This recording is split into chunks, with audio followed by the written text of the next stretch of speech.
Good morning, everyone. I hope everyone is seated. If not, please take your seats.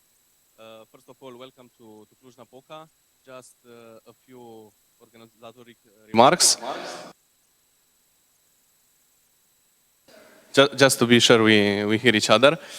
So, I hope you had safe flights or safe drives here. Unfortunately, the weather is not so cool, as you can see. For those of you who didn't found the toilet yet, it is there, and also you can leave your clothes in that part of the room. This was the organizatoric remarks. Please, our colleague Georgetta is there. Go to the registration table if you didn't yet sign the sheets. You know how important they are for reporting, right? And we don't want to have any trouble in the last few days of December.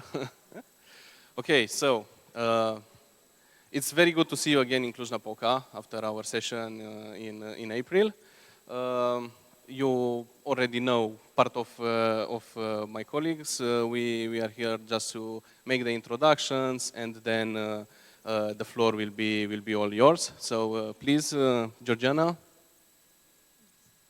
Good morning, everyone, and welcome back to Cluj-Napoca. For those of you who are in the first time in our city and you didn't make it in April, hope you will have a pleasant stay, and of course, we hope we will have a good time together.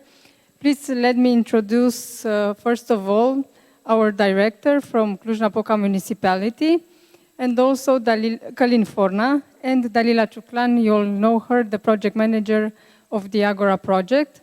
I will like to start to give them the words to welcome you in Cluj-Napoca, and after that we can continue with our schedule today. So Dalila, if you want to start. Yes, hello, good morning. It is my pleasure to welcome you again for the second time this year in Cluj-Napoca. I think that today is time to celebrate. We will also work later, but it's time to celebrate because it's a festive day.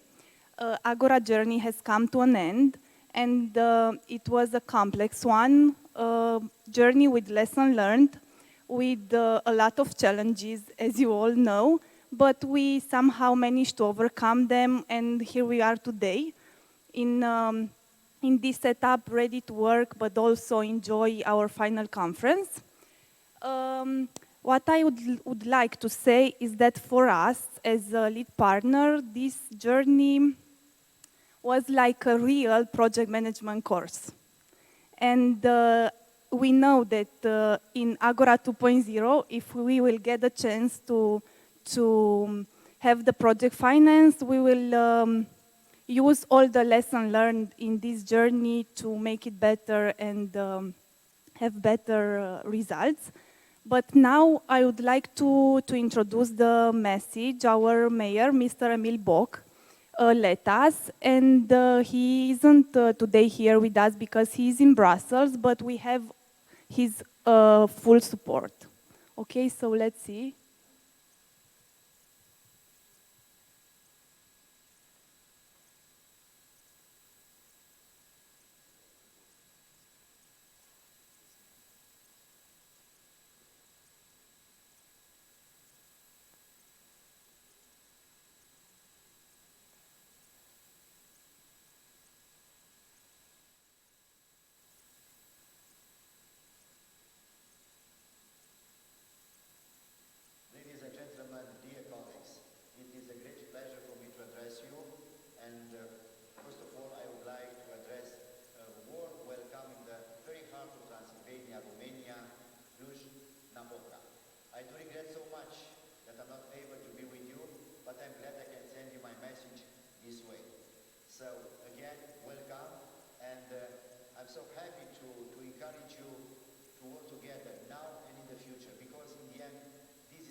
It is great to be able to learn and see best practices cases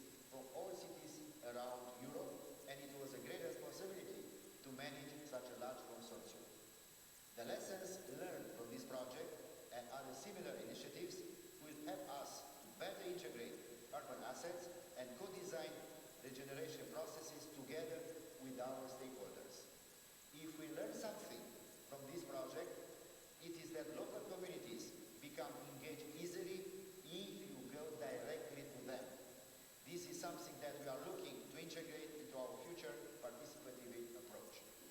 In the past few years, our city has gone through a wide urban regeneration processes, and we aim right now to achieve a city which is green, digital, and resilient, because our Europe is green, digital, and resilience, and we are also part of a network called 100 climate neutral cities, and our aim is by 2030 to be between our 100 climate neutral cities in Europe and to prepare 2050 as a general aim from a climate neutral Europe for a better quality of life in our cities, in our regions, and in our Europe. So I wish you a fruitful debate, and I look forward to your conclusions, and I wish you a pleasant stay in Cluj-Napoca, and as I always said to my colleagues, please have some free time to spend some money in the local economy, because in the end, every economy is local. But I'm sure you'll do the best for our city, for our cities, and for our Europe. Enjoy everything in Cluj-Napoca. Good luck and success. Yeah, if our mayor spoke about local economy now and public events, and because Agora is about public participation and good governance through innovation and public participations, when in Cluj-Napoca, when we speak about public events, we are all thinking about one person. And Călin Forna is here with us today. He's the Director of Local Development Direction. And he's one of the persons the professional that believed in us, in the young team of the City Hall. And now it's my pleasure to introduce him, and let's hear what he says to us. Thank you. Thank you, Dalila. Ladies and gentlemen, it is my honor to welcome you in the very heart of the Transylvania, in Cluj-Napoca, in Romania. First of all, Cluj-Napoca is the youngest city in Romania. We were in 2015 the European Youth Capital. We were in the final for iCapital. We are a green city, a resilient city. We are aiming to be, as the part of our strategy is aiming to be green city, digital and resilient as the strategy of the European Union. First of all, I would like to thank you, dear partners, for all the lessons that we learned together, and only together we can achieve better results, better approaches for our citizens. Second of all, I would like to thank the team of Cluj-Napoca, which made great efforts in order to be the lead partners. First time we were lead partners. I saw them working afternoons, weekends, nights, in order to have the best results for our project. So thank you again.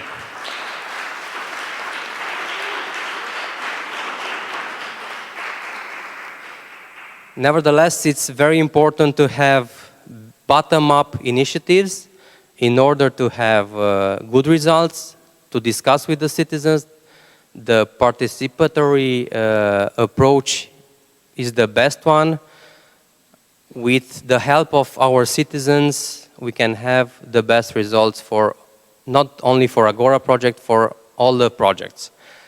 In Cluj-Napoca, through participatory approaches, through innovation, through collaboration, we have the ambitious projects that lead us to be one of the European towns, cities that are aiming for the strategy of being a green city, digital resilient. Thank you so much for coming to Cluj-Napoca. Thank you so much for your collaboration. Thank you so much for having our participatory approaches together, because we are learning from you and we hope that you are also learning from us. And these types of projects, these good practices among our administrations, among our NGOs, among our consortium, are very important for us and are lessons that we are learning. And as Dalila mentioned, through Agora 2.0, if we will have the chance, we will be better together. Thank you so much, and we are hoping that you are having a wonderful stay in our city. I know that our colleagues made you some surprises. I won't tell you what are these, but I think you will enjoy our city, and we are welcoming you again in our city. Thank you so much.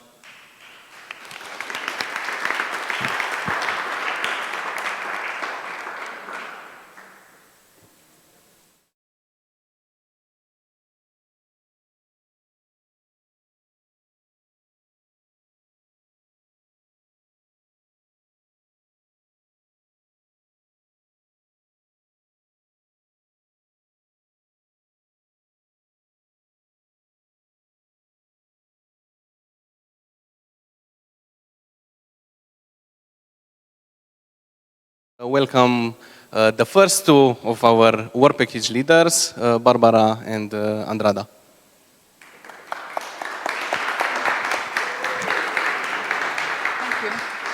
Thank you.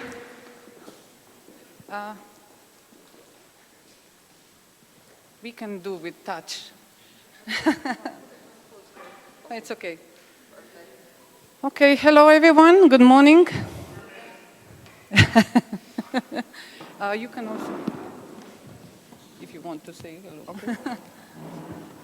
Thank you for the City of Cluj to hosting our final conference. We are very happy that we are here. We weren't able to be here in April, but we managed to do it this time. Yes, as for the final conference, it is important that we reframe what we were doing in the Agora. So let's see what we achieved in the Agora. In the Agora project is focused on urban regeneration. We have spoken on two topics, on the space and on the governance. Due to this, what were city challenges in the Danube region? Regarding the space, cities were dealing with unattractive and uncompetitive areas as a consequence of urban transition, deindustrialization, and changing living and working patterns. That's why there are many areas, lands and buildings which are in decline, underused and unused. But how to successfully manage those challenges? We noticed that there was desperate needs of public administration and local authorities for new innovative policy instruments. They need knowledge, they need development strategies, innovative, effective fit to purpose approaches and solutions. So what we brought with the Agora? With the Agora, we actually partly did it. Actually, the main aim was to activate those local space potentials, but to do this, we needed to improve the knowledge of public administration and local authorities. That's why we organized several events as part of the capacity building program, composed by 3 training seminars and 3 peer-to-peer learning sessions. And we also equipped cities and local authorities with 10 Agora urban regeneration agendas, 10 pilot actions. We had 10 Agora communities, 10 Agora platform solutions, and 1 Agora toolkit with best cases and innovative policy instruments as a compendium. So based on the Agora journey, at the end we will prepare also the policy recommendations for better governance of urban regeneration of the Danube region. This is the whole concept of the project of the Agora. So now I will give a word to Andrada to present the main results. Thank you. Yeah, so, okay. So regarding the urban regeneration agendas, which represent maybe the main output of the Agora process, I'm going to make a brief description of our methodology. So the urban regeneration agendas represent,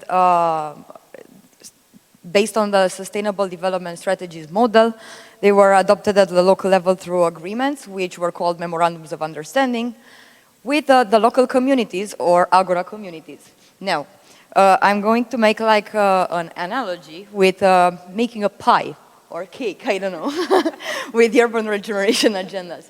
So I have to mention that there was a step 0, which represented the co-creation process, which is this very important pillar onto which the AGORA project was built, which implied involving the local communities from the very beginning of the design process. Now, returning to the cake analogy. So if the cake is the urban regeneration agenda, we need a recipe. The recipe and like the steps that are going to be followed were represented by the policy instruments and the knowledge that was gathered through the analysis step of the project. But now we also need to understand what type of cake we are doing. Now, like with the type of cake, we have the thematic clusters, which represented the orientation of the urban regeneration agenda, whether on public spaces, on buildings, matchmaking between businesses and buildings, or industrial, unused or underused industrial sites. This would be like the type of cake. It's chocolate or vanilla, I don't know. We have 3 cakes, 3 sorts of cakes. 3 options for the types of cakes. Also, we need somebody to do the cake, and this represents the AGORA communities, the chef. So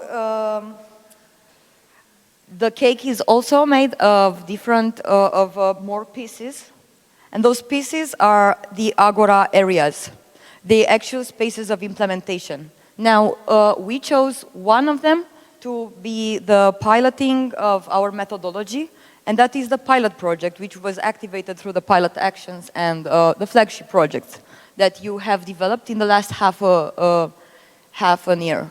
So if we would think about a synthesized version of this analogy, it would be like the policy instruments plus the mapped out AGORA areas and the AGORA communities result in the urban regeneration agenda. And this process should have the potential to be replicable at local level. So this would be the main methodology used for building up the urban regeneration agendas. Thank you. And we came to the end, so yeah. Yeah. Thank you.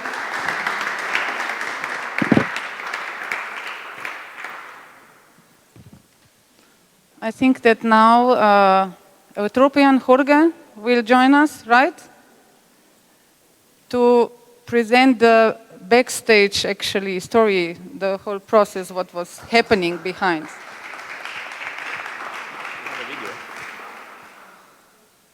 Hi, good morning, everyone. So we had a video.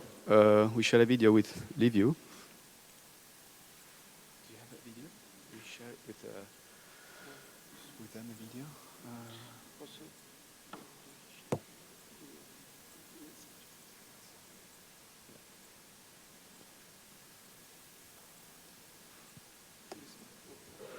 Sorry?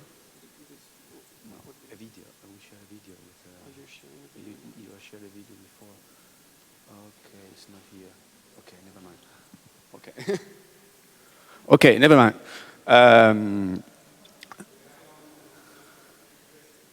No. We shared it last week. Okay, it's fine. No problem. I will just improvise. We had a video to show, but so just some concluded remarks from this introduction as Barbara and Andrada introduce you to the methodology of AGORA, how we are building this cake. We also, have produced this video when we're introducing the project, how was it going during this time. But what is more important for us is to show really the work of our partnership, which is partly here, as you can see on these posters, on the brochure you have in your gift bag. And what we have achieved is also to have a lot of stories from the partnership, because every city developed her own path in this cake. Every city make their own cake, more or less, let's say. So yeah, I hope you have a look at the brochure you have in your bag, because it was a work that involved all the partners in Agora. We coordinated them, but of course, most of the content was from you guys. So that's also very important to have. And our role was just, as said, to guide. So also the poster you have here were coordinated by us, but what is really important is that you really promote the work you're doing through posters, graphic, everything. And really important, with your telephone, have fun on the poster, because we have these QR codes, so you can check also all the Agora stories from your partners. So this is very important to you. For us, if you share also your stories, that's part of the work. And we believe it's also important for future projects. When you share what you do, what you can do, that bring us to a next level. So hopefully we have another good Agora 2 coming. Okay, that's all. Thank you from my side. Thank you.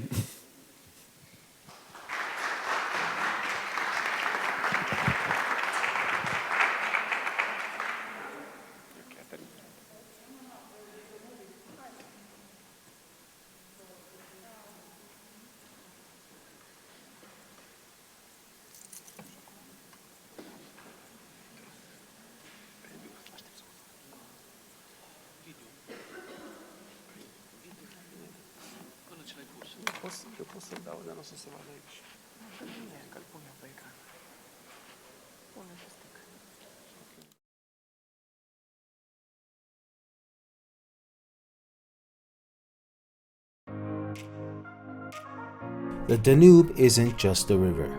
It's a hub, a route that flows through the nodes of Central Europe, connecting them economically and culturally.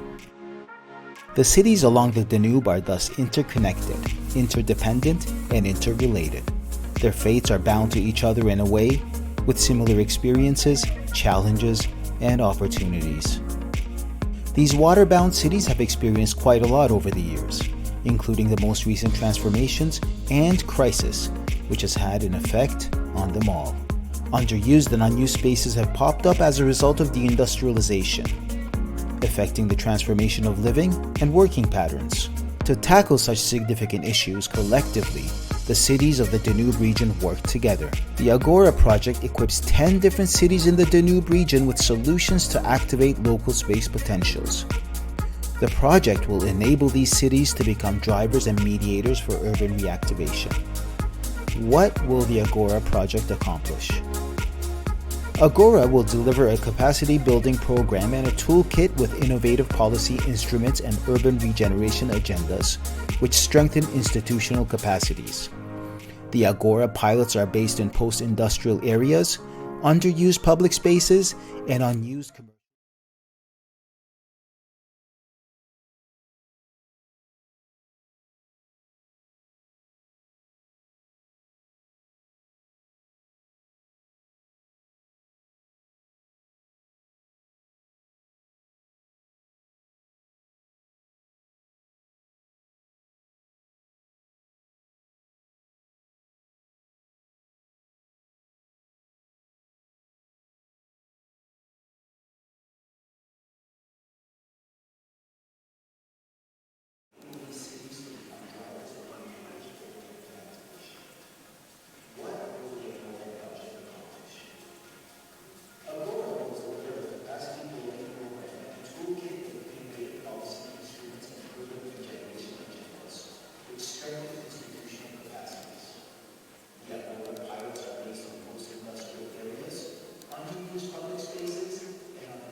you know, this is the beauty of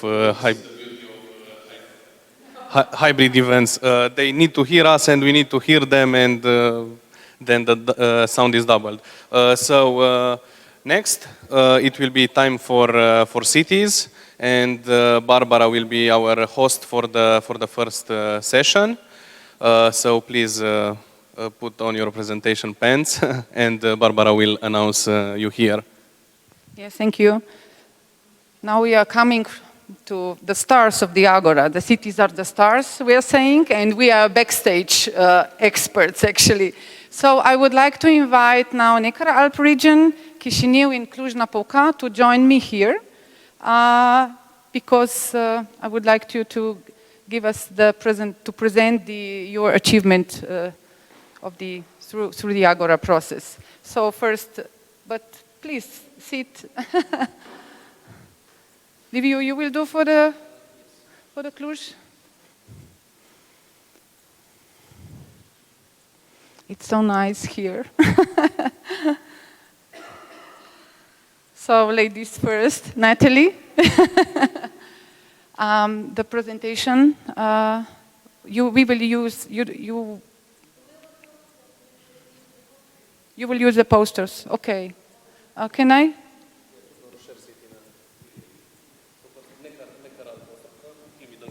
It's easier, I think.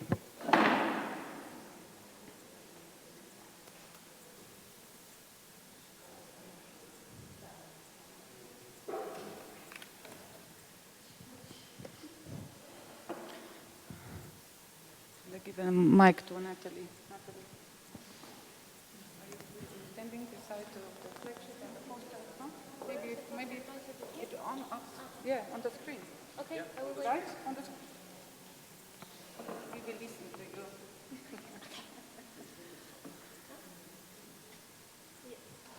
Okay, hi everybody. I'm really happy to be here. I was planning to make the presentation in Romanian, but I think I will not manage. But yes, well, actually we were the only region participating in the project, so we were having some, I don't know, we had to adapt some stuff to make it work. But I think we did also some great stuff in the Neckar-Alp region. We implemented the project in 3 industrial states. Our goal was to help our communities and cities in the development of industrial states.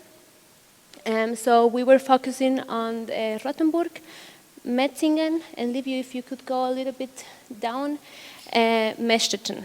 So we have 66 cities in the region. So the first 6 months of the project was actually our analysis phase. And in the brochure, I put the graphic of our results from the analysis phase, because we wanted to know which were the problems the industrial sites were facing.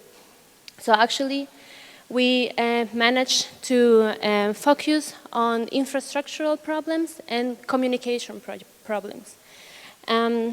So the whole Agora project, like the 3 workshops and the flagship projects, we actually did in Rothenburg and in Mescheden. And in Metzingen, that was the 3rd city, we did like a transfer of knowledge, because we wanted to achieve results that we can also bring to other cities in the region.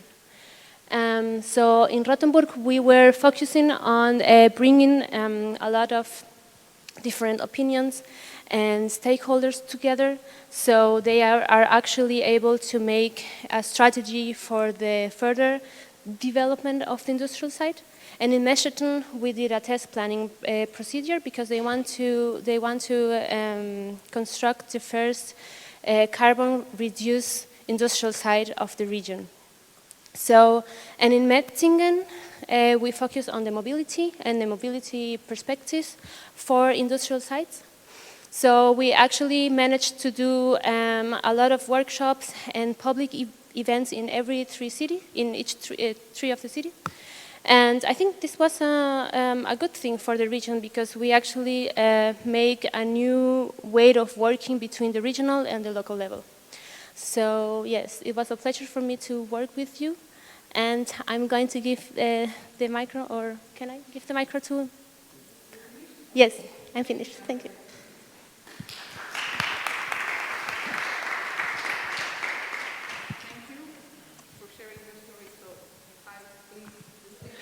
Thank you very much. First of Well, first of all, on behalf of Chisinau City Hall, we would like to thank you very much for everything. It is our first time when Chisinau City Hall is part of the program of this kind. And that's for, we were also talking with Mr. Mayor before coming here, and he was saying a big thank you to each of you guys, each city. And we are looking forward to work with you in the future. As it was our first project for us, we had a lot of challenges, but were also internal challenges and external challenges. However, we tried to manage everything. As we already know, our pilot case was an abandoned building area.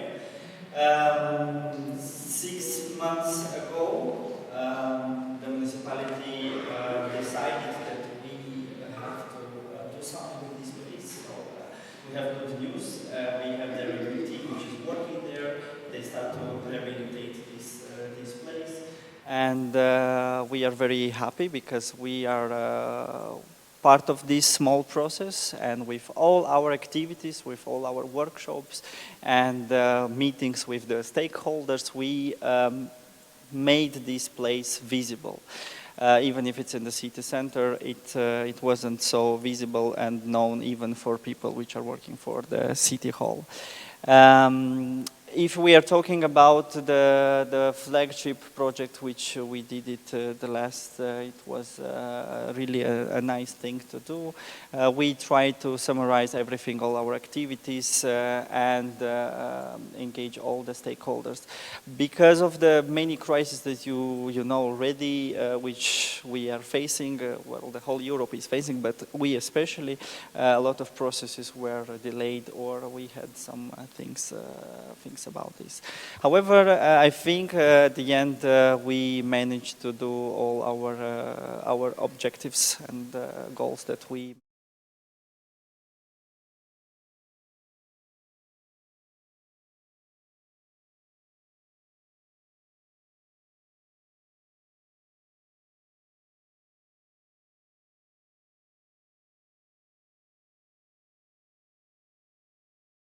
all our ideas from the stakeholders we met there. We were able to make, I think, a great plans for the future, and they are looking forward for the other projects and other workshops that we can do there together. Thank you. Thank you, Mikhail.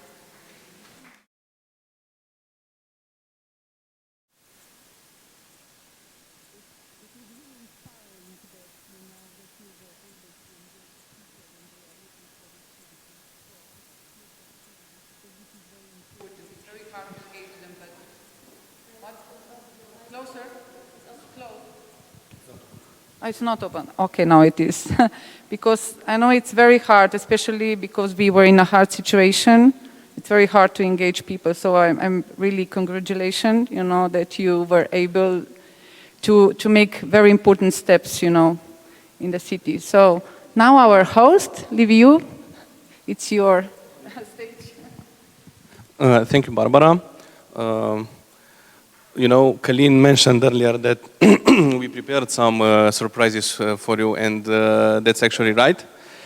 Because in Dairis district, in our pilot area, we are organizing for this week mini Christmas market as another flagship project from AGORA project. And you have seen in the agenda that in the evening there's an open invitation option, of course, for you to come there with us.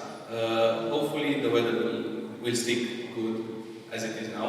It will be caroling and so on. Right now, I want to talk to you from two ways perspective. First, 2 minutes about it as a lead partner, and second about it as a territorial partner. So, as a lead partner, the challenges were quite high for us, and it was something on the go, because besides our territorial partner's duty, we also needed to keep contact with the Joint Secretariat and with all of you guys and find together, and I think we found together a very nice way to collaborate, even though the situation was not so good during the first year of the project. And now, as a territorial partner, after having many one-on-one peer sessions together with Barbara and Torsten and with our colleagues from Urba Sofia, also with Seri, you know, she was in the beginning of the project here, we decided to take on the Iris district, which is the former industrial district of Cluj-Napoca. And with the help of our external experts, we found out a very good option for our pilot area, and we developed on that. As you can see, just let me go a little bit further. That is the area there, and we decided to activate it, being part of the cluster which dealt with temporary activations in more kinds of ways to see what works. And we were very well surprised to find out that everything worked. So the feedback received was very, very well. We had their sports activities, we closed streets for cars and made them open for people to make sport. We organized an opera concert, as you can see in the picture below and also in the exhibition. We had close to 500 people there, which is really, really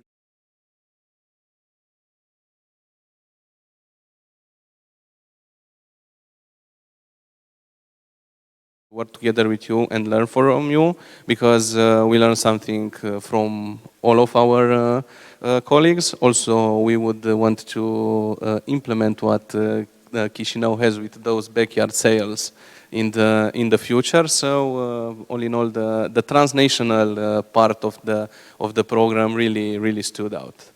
So this would be it. Thank you very much. Nice to hear. Nice stories.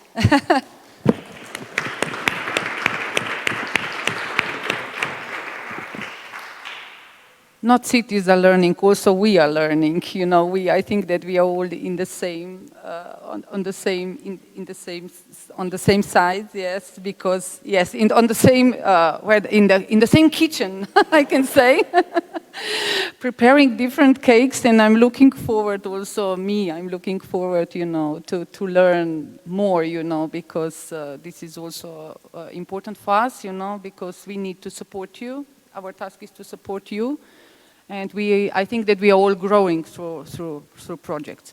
So now I have prepared 3 questions. This session we are focusing on the first thematic cluster. On the first thematic cluster. Sorry, on the first part of the project, on the analysis and instruments. So now I would like to give you a question.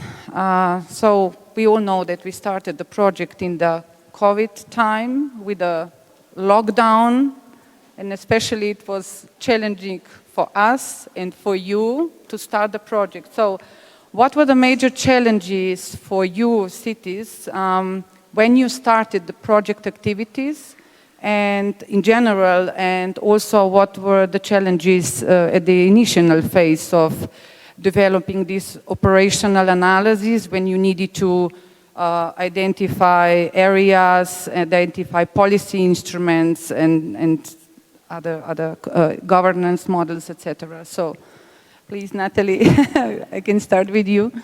Okay.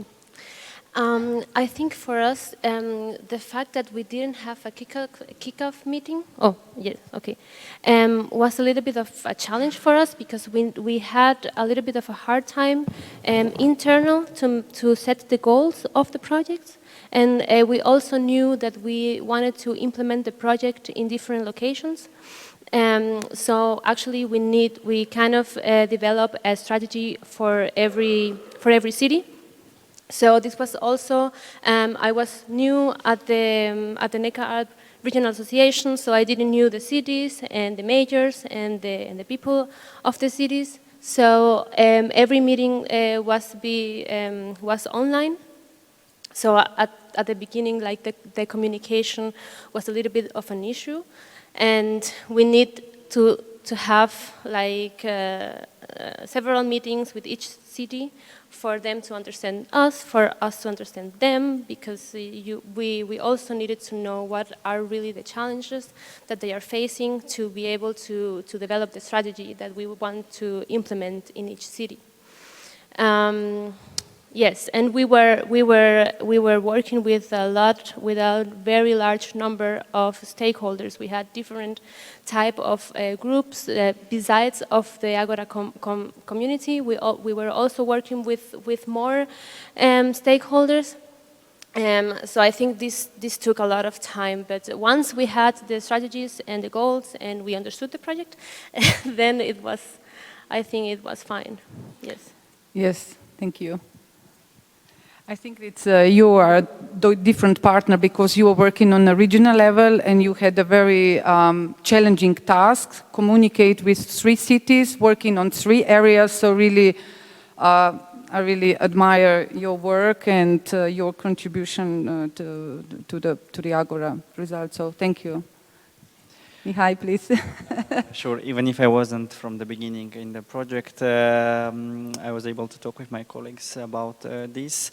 Yeah, it was a challenge for us, firstly because it was the first time for us, and also we had to do a lot of bureaucracy things internally. Also checking the areas, together with our colleagues, we had a few options. Then we had to go to the council, municipal council, to represent our ideas, to explain why do we want to implement this, what are the outcomes and everything. Of course, we did it. It took a little bit of time, a longer time maybe than other cities. However, we managed. We, together with the stakeholders already, we have seen the area and we said, yes, this could be our pilot project. Of course, many challenges regarding the communication and understanding of the processes, because everything was, as also you mentioned, new.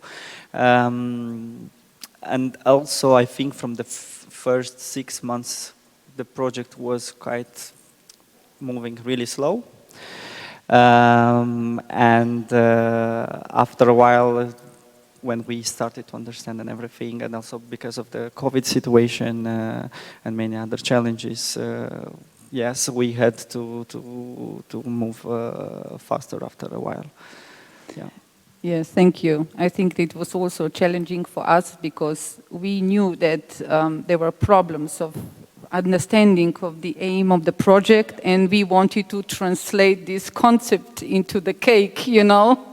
And this first scheme which was presented, you know, I think that at that stage you actually understood the whole concept, and it was much easier for you to explain it also to the city representatives. Yeah, that was the thing, one of the biggest challenge for us, because when you go there in front of 50 people and they are like, and what this will bring to us? We want something that we can see, you know. And you start to talk about instruments and policy, they were like, what do we need this? We want something like, yeah, what shall we buy, shall we construct something? I said, no, guys, this is something else. So I think from the beginning, not everyone understood. However, after a while, when we started to do also workshops and talk with them and invited them to our workshops, they understood what it's about, and now they are okay. Now they are looking forward to other projects. But from the beginning, it was also an internal challenge, just convincing people what it's about. No, it is a process. I totally agree. It is a process, and I'm very happy that you managed to engage them, because this preparation work, I know that all mayors would like to see that everything is visible, but they are forgetting that the work, you know, this iceberg image, you know, the hard work is below the sea level, right? Not what is visible. So this is maybe one scheme which can be used in the future, you know. The preparatory work is very important, you know, then it's easy.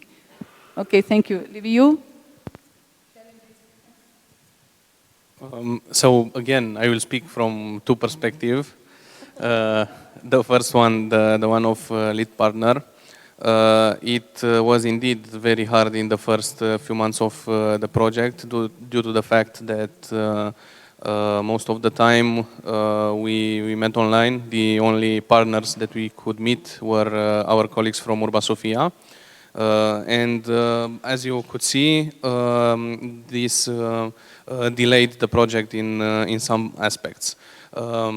Because the project has been written as a very territorial approached project, and changing most of what needed to be done in an online version was quite a difficult task for everyone, I think, because I'm really sure that those early site visits that have been programmed and scheduled would have helped us a lot more in developing these tools that we finally managed to create. And I am sure that for Agora 2, these are some lessons learned, and we will know how to react from the very beginning to any challenge. Well, of course, if any other pandemic happens, no pandemic. It's I totally agree. So no pandemic. We decided here. Yeah, yeah. So then, as a territorial partner, one of our greatest challenges was, in fact, similar to what Natalie presented. The fact that having to go online at first did let down participation. So, as you could see from our participative approaches, we have quite a few governance models developed, and one of our most successful ones, the Civic Innovation and Imagination Center, is one that heavily relies on physical presence and on physical debates. And that means that being unable at first to engage all the local stakeholders made us a little bit made it for us a little bit harder to co-design the process that we needed. However, after people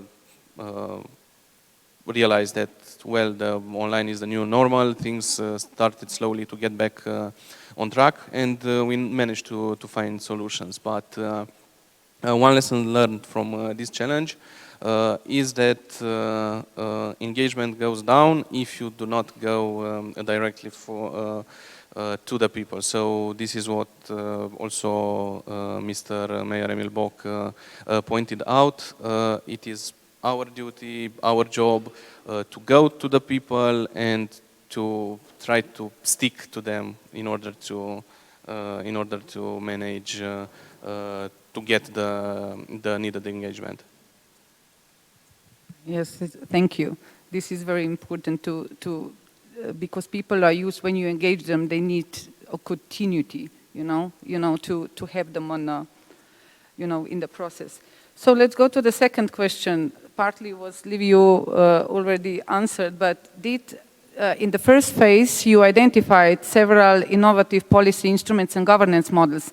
Did Agora inspired you to upgrade or to improve existing policy instruments, or to develop new ones based on experience of cities, of other cities of the Agora? Yes, Natalie, please.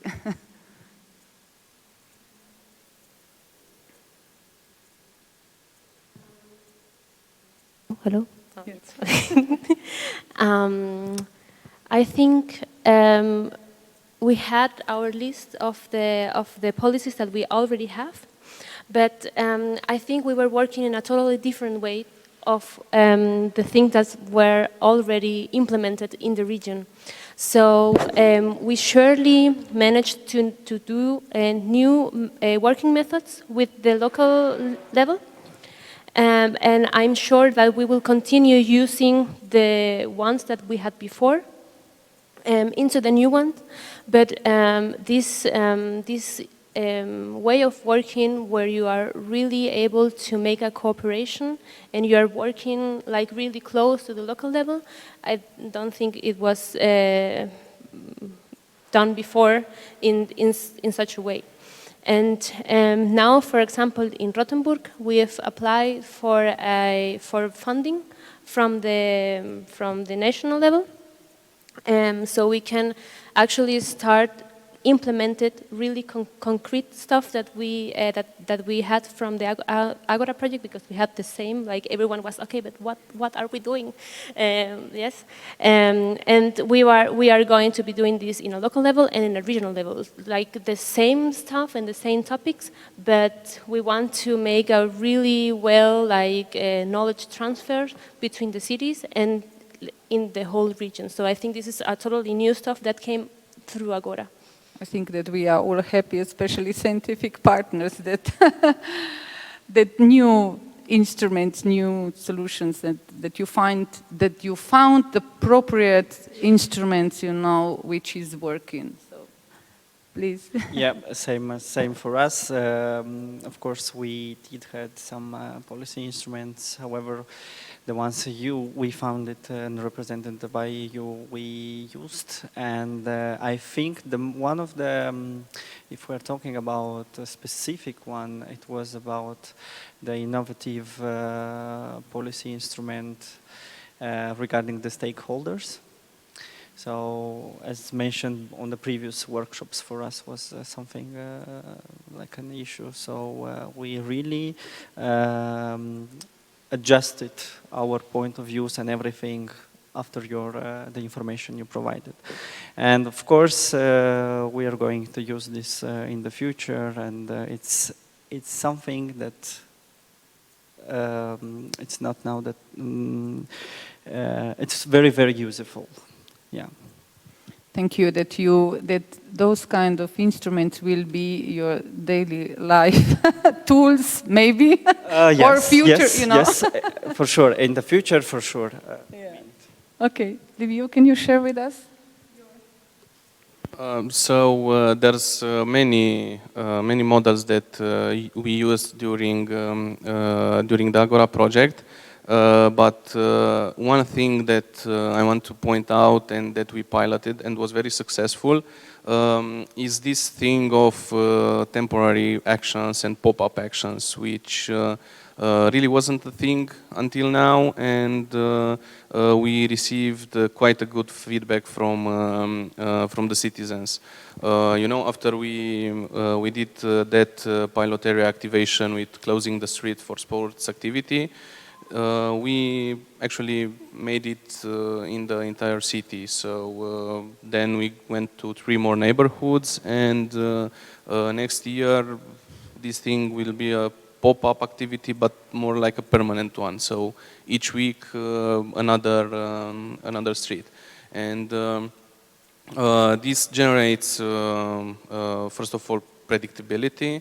So people will know to look after these events, so they will be more engaged with all the communication efforts of the public institution in our case. But I'm sure this is the case also for other associations or NGOs. And also this means that we can create more communities like the Agora communities, and this is we think one of the best things that happened during the implementation of the project. This small community of stakeholders that know what to do and what should be done, and now have also the experience to do it. Thank you. Yes, those pop-up activities are really functioning. They really have a very big effect, and you can involve multi-generations in those kind of activities. So we are looking forward for future successful stories in Cluj. Okay, now and the last question. A part of our initial activities was also devoted to the capacity building seminars and peer-to-peer learning sessions, you know. So now I have a challenging question. How your knowledge was improved, and what was the most interesting and useful for you on those events? Yes, on the capacity building and stuff? Yes, on those capacity building training seminars and peer-to-peer learning sessions, you know, where we had different sessions on each thematic cluster. So what was the most interesting and what you learned? Yes, I think the most interesting stuff, or the one that most remained in my mind, was about the participation and the different ways of making policies for using land or buildings, and to being able to make it an easier way for the community to have the power to really use some structures in the cities. For me, the most useful one was method that I could use in the workshops to actually get the people to think about solutions, problems, to go and think about which is the core of the problem that we are seeing, and not only seeing like the results, but finding like together the core of the problem, so we can understand what should we be tackling through policies or through, working together. Yeah. Thank you. For us, the same. Everything, all of them were very not only useful but also was necessary, because in some cases, as we didn't have experience, we learned a lot. The thing that also Natalie mentions about the methodology of organizing and doing workshops and stuff, it was really useful for us. Also, once again, about the stakeholders, that it used to be a little bit problematic for us issue. By engaging stakeholders. Also, I have to mention that this session, P2P and others that we had, helped us to understand better how everything, the processes, and I think in the future, if it's going to be everything right, this kind of session should be at least once or twice in a month. And we shall decide together which topics we would like to talk about and to develop. Do you agree? Yeah, thank you. Okay, so for us, first of all, those capacity building seminars and peer-to-peer learning sessions were first of all reconforting. And you know why? Because most of the cities have the same problems. And it was nice to see. It was nice to see that this thing is persistent, and we are actually facing the same challenges. And actually, it makes sense to be part of such a project if you have the same problems, because probably the same solutions would work, and they did. Because as we said, we learned a lot from those sessions, and tried to get a little bit of them and implement a little bit of them in what we did for Agora, but also for other projects, because this might be the first Interreg project we are a lead partner of, but we have many other European projects and many other types of projects that can benefit from this kind of knowledge. And another thing that has improved from us since then. It's actually the administrative capacity, because right now we have much more experience than we had at the beginning of the project. When Mirza, for example, asked us 1 month ago to look a little bit with him over a new project, it was easier for us because we already had the experience of this project, and this peer-to-peer learning could be developed and could be given further.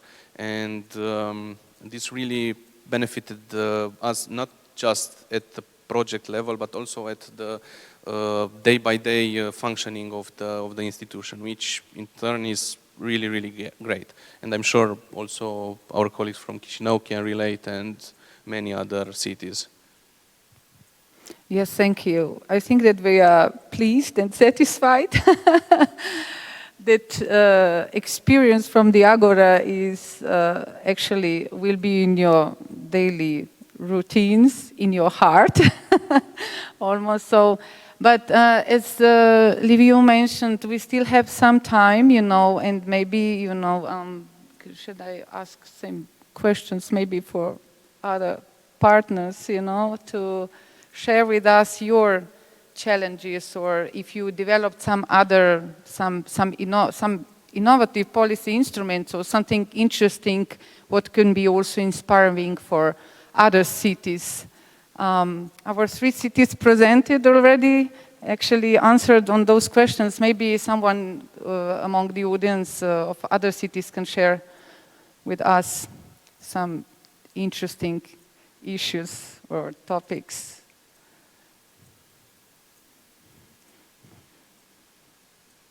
Or should I call someone?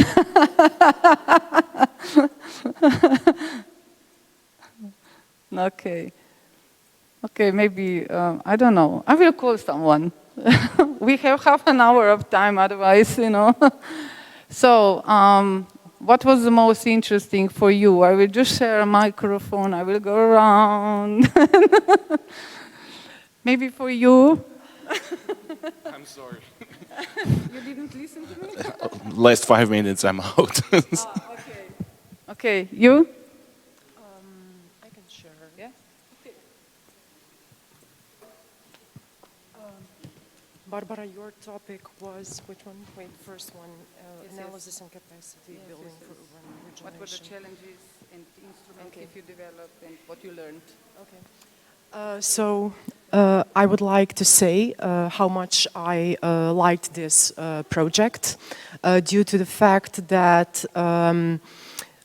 the perspective of building a project changed in Slavonski Brod a lot. Earlier we were very focused on reconstruction, on infrastructure and that, let's say, main things. But today we definitely know that in order to ensure sustainability, you have to build a project from the very beginning and start with the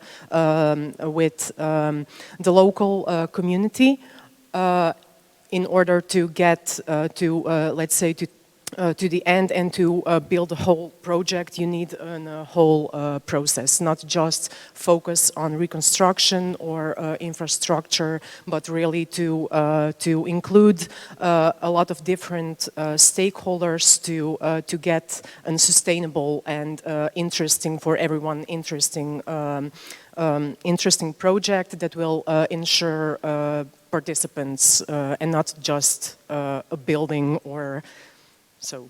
Yeah. Okay, thank you, Anita. Sebo, what was for you? Did you develop some interesting policy instruments because it was also challenging in Sarvas, right? Yeah, from Hungary, from Sarvas. The best thing for me personal, I will just tell you my personal impressions. It was very nice to watch the whole development process as we found the stakeholders, persons, and we started to work on the professional job and how were they involved better and better as we move forward in the development process. And after the pilot, there were a lot of questions, and they came back with the questions and what will be the continuation of the project and how will it looks like in the reality, because they had an impression that it was a preparation phase for something, and we let them that okay, you need to ask your mayor, your decision makers, and start to continue this process and start to hear your voice. Yeah. Okay, thanks. The voices needed to be heard. Yes, this is important. So I would like to finish this session. Thank you very much, Natalie, Mihai, and Liviu. And I would like to invite on the stage Torsten, who will be coordinating the second session. Please, Torsten.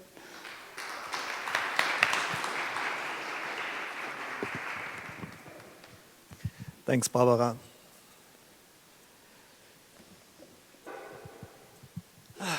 Yeah, Liviu, it's a pleasure to be in such a picturesque building, and I'm very happy to introduce three partners of AGORA that I really like, because when we started, it was such a broad range of cities, and I'm very happy to have Sofia, capital of Bulgaria with more than 2 million inhabitants. They are not physically here. Evgeny, I think you will do the presentation. Hello to Sofia. Then we will have Shavash. It's a city of 18.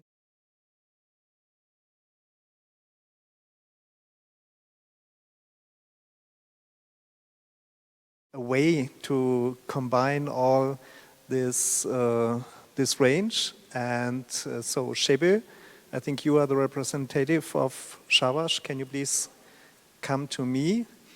And in the middle of all this, we have a district of a capital. We have Prague 9, and Pavel, if you come in front. And today, unfortunately, we don't have a piano for you, but yes, you can sit down. I think we will start with Evgeny, if it's okay for you. The idea was with this.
to recover the results of the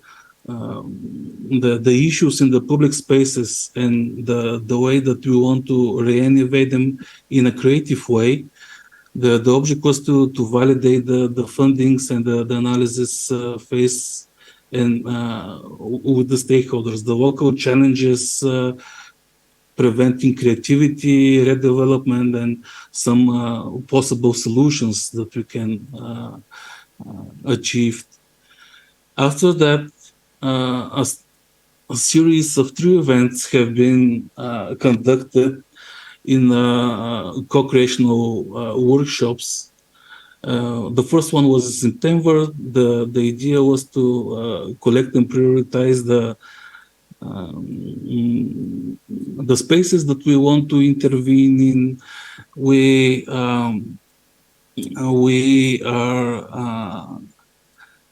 discovered 3 areas that we want to intervene. The first one was, and it turned out to be our flagship project, was the Centrala. There was 2 additional options: a trayway depot and a permanent open stage in a local district. In this event, the people that were involved voted for the most suitable one, in which we took as our flagship project, and that was the Centrala. As some of you know,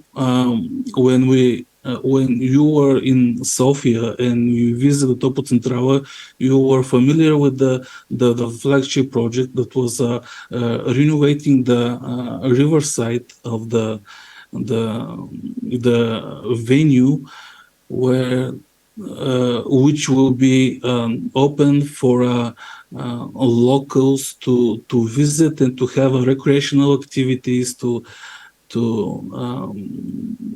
gaze upon the beautiful river that is flowing nearby, and to have a pleasant way to just relax and have a conversation and everything in between.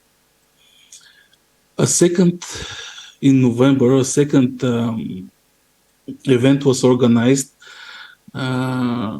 which was the end of further co-producing with the AGORA communities for necessary government instrument to help unlock and valorize the public and private underused spaces, leveraging the best cases that we can reinnovate and use in our flagship project.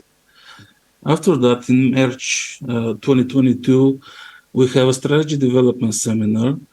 During the final co-design actions, the AGORA community provided a draft of the urban regeneration agenda and sustainable tools that we, after that, used in our development of the urban regeneration agenda. And finally, in April 2022, we presented our flagship project, which was the Centrala, as I mentioned, and we familiarized the AGORA community with we took their approval for the actions that we wanted to implement there. After that, as a result, the urban regeneration agenda, as I mentioned, have been developed. And currently, now, we're at the final steps of concluding the final business plan for the flagship project. And everything is built in such a way that policies and actions are entwined together for the most efficient way to an efficient and sustainable way to do the flagship project activities. And that was our journey. Thanks a lot, Evgeny. Yeah, when I hear all this, you can see how ambitious we had been with this project. And I'm really happy that we could manage to deal with that. And now we heard from the capital of Bulgaria. And Shebu, what about the 18,000 inhabitant city of Shavash? What did happen?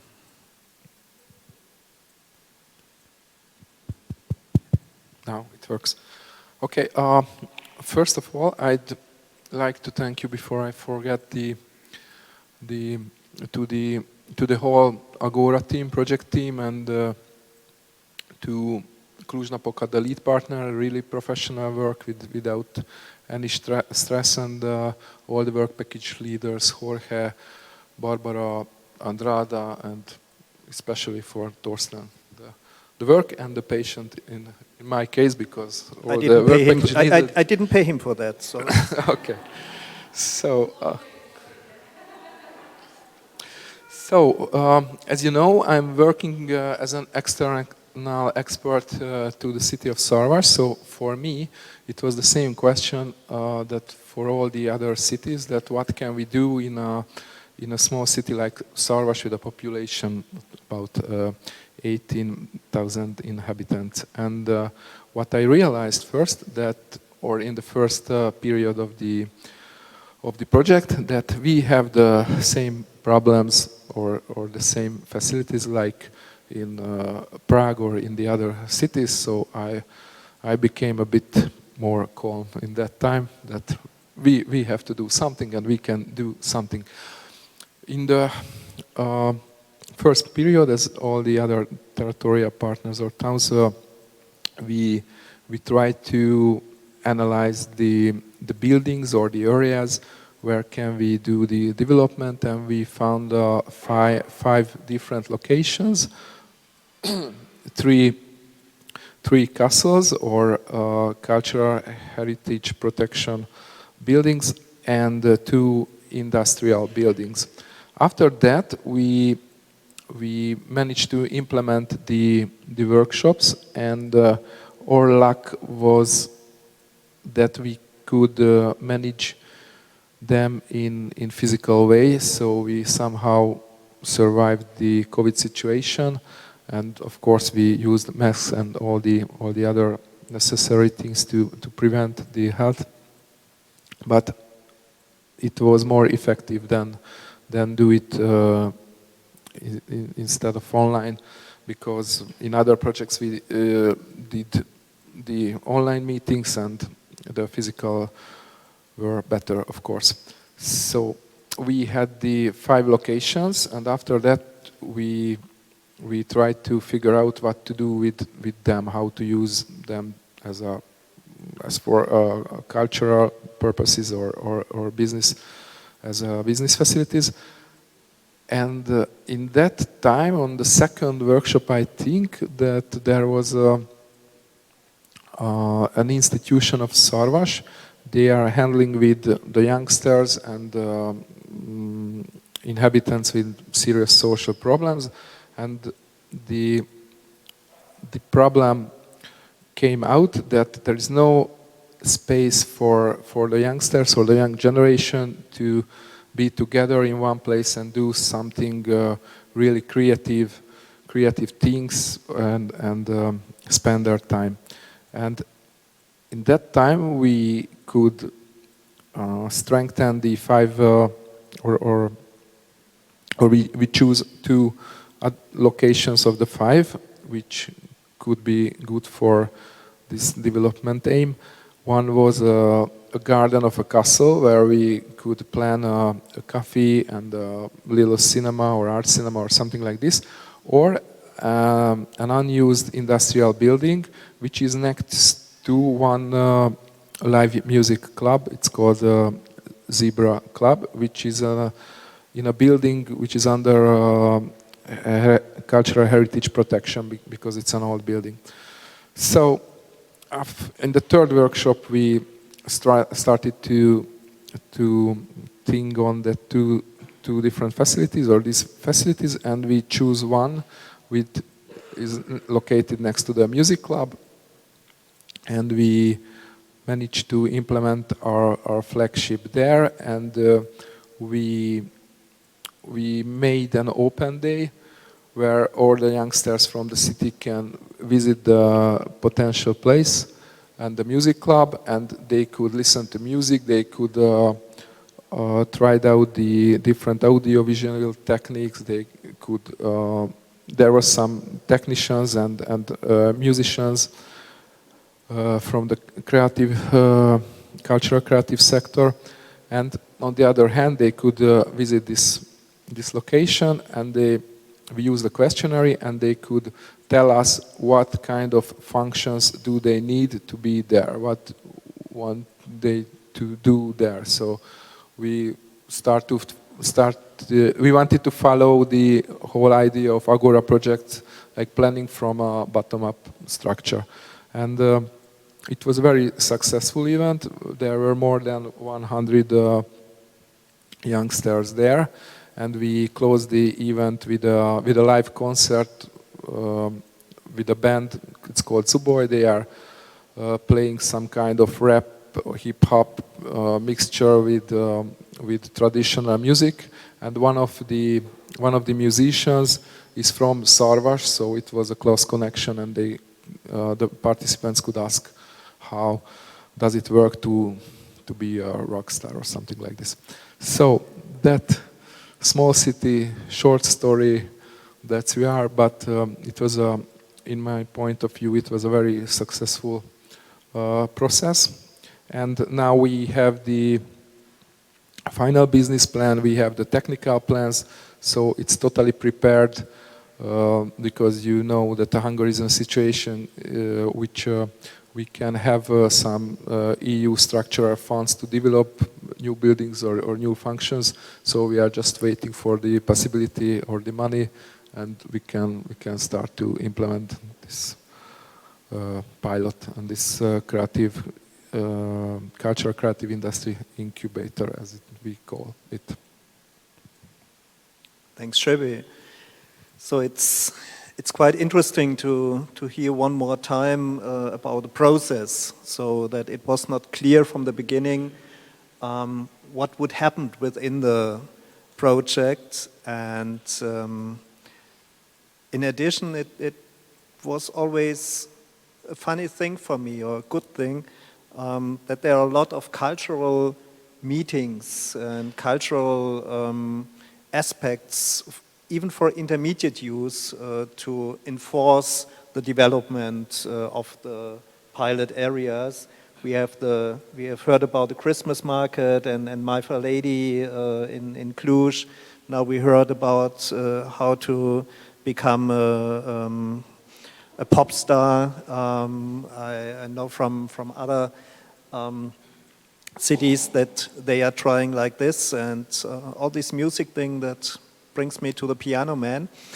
Pavel, tell us a little bit about Prague 9, the district. Okay, Thorsten, thank you. And don't worry about the piano, because I always bring one spare, so I've got one on my socks at the moment right now. My name is Pavel. I'm representing here the Prague 9, which is a district of one of the 57 districts in Prague capital. Some of you had the opportunity to visit Prague during this very project. And speaking of those little differences between bigger cities, smaller cities, districts, etc., the original idea why we joined this consortium and this project was to learn from you guys, because we were really interested in the topic, because civic participation and community engagement in spatial planning, that's certainly something that every municipality needs to think about, no matter how big, no matter how small, no matter if they're district or the capital or regional level. So at the end of the journey, I think that was pretty much covered throughout our journey through the process and the project. And for that, I would really like to thank, and yeah, Thorsten doesn't pay me to, thank all the scientific partners and work package leaders. Thank you very much for the guidance. I know it was a slippery road with us sometimes, but in the end, we will always deliver. And that's also thanks to you guys, so thank you again. There were a lot of things that were new to us, even though we are quite experienced in European Union projecting. And for example, the tools Barbara was asking earlier about the combination of operational analysis with the urban regeneration agenda for us was very interesting because, I don't know, you have those ideas right in the back of your mind, but having someone who actually pushes you to the corner and says you need to write it down, you need to think about all the little details, it's really helpful. So that was also helpful for us throughout the journey. And to summarize it, I would say was one word that could go through our journey through Agora, that would be changes. There were a lot of changes. There were governmental regulations changes due to COVID. There was a slight political change within our municipality. We had elections. There were changes in our staff crew membership. We changed project managers. There were 3 babies born during the Agora project in our team. To be completely honest, to 3 different people, but still within the project Agora team. Yeah. So, but in the end, we take the change in a positive connotation. We take that as an opportunity, and that's the idea I would like to end with. And thank you for the opportunity to be here today. Thank you, Pavel. So, yeah, the point of cultural activities brings me back to Sofia, to Toplitz-Zentrale. This is, well, when I remember when we had been there together with Barbara and when we saw the fire in the eyes of the Toplitz-Zentrale team. Evgeny, you, in such a big city like Sofia, you know, we followed the quadruple helix approach. That means we want to involve partners from the educational system, from the private sector, from the administration part, and even from the civil society. So, how easy was it for you to find them and to give them the feeling that there is something in for them, that they did participate? Can you please tell us about it? We don't hear you. Sorry? Can you? Yes.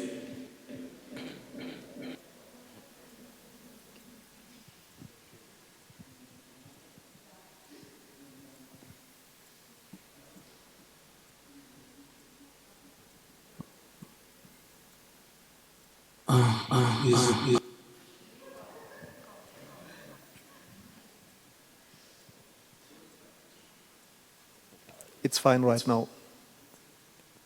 I'm really sorry about that. So, following the quadruplex helix approach, I am hearing myself as an echo. I hope it's not a problem.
Thank you for that.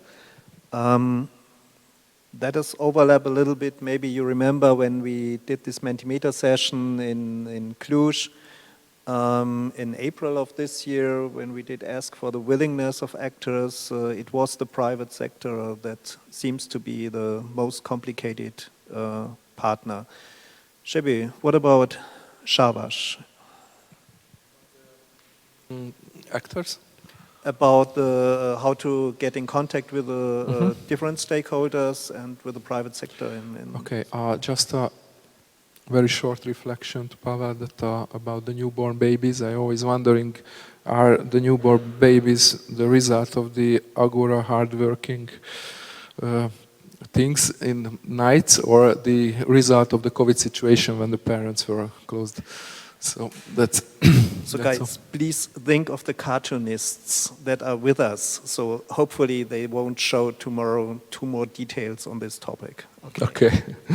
So back to the professional work. In our case, we needed to split two different groups to the stakeholders. In the first group were participated the original stakeholders, which were in our mind, like the business sectors, the tourism sector, or the different organization of the municipality, and different decision makers from the city and from different stakeholder groups or target groups. And when we found this solution, or the aim to develop this CCI incubator house, that we needed to involve more stakeholders or more actors from that kind of that sector, like the live music club or pubs or the schools. And we have one college in Sarvas with I don't know, 500 students. So we needed to involve a wider range, or a special range, special target group, and they really add some more power to the development work, or the common thinking, and try to lead us how to organize this flagship event, or which priorities do we need to focus on. So, and like if you are talking to the first group, the original stakeholders or actors, in the first time we needed to push them a bit to start to think. But as I mentioned to Barbara, that as we moved forward, that they were more and more involved, and they started to felt to their own to this project development. But in the second group, thinking to this creative sector actors, like the owner of the music club, or owner of the pub, or the deacon of the college, or different musicians, they were very enthusiastic, and they were really glad that something will happen in the town which affects their sector, and they can do something, and they will have the facility to show to the youngsters how to spend their energies. So they were really motivated. Okay, thanks for that. Pavel, if I remember when we had been on site in Prague last time, we saw the private investors. So it seems to be, if the return of invest is high enough, it's quite easy to involve them in projects like this. Yeah, concerning the private sector, it's pretty much easy, but then it's very hard for the municipality to communicate between the public and the private sector, and to engage the public one as well, because as I said earlier, the city should be for citizens. So That's something we had to struggle with too, because as said previously, we're district. We're not in charge of spatial planning for the whole Prague city. So the developers, the private sector, they kind of have more power over the municipality. So negotiations are very important, and for us, it was very hard to attract and engage all the stakeholders in the beginning because, and this is something the previous speaker Mihai was talking about also, as he said that now you're standing in front of, I don't know, 40, 50 people, and then you have just ideas, you have toolkits,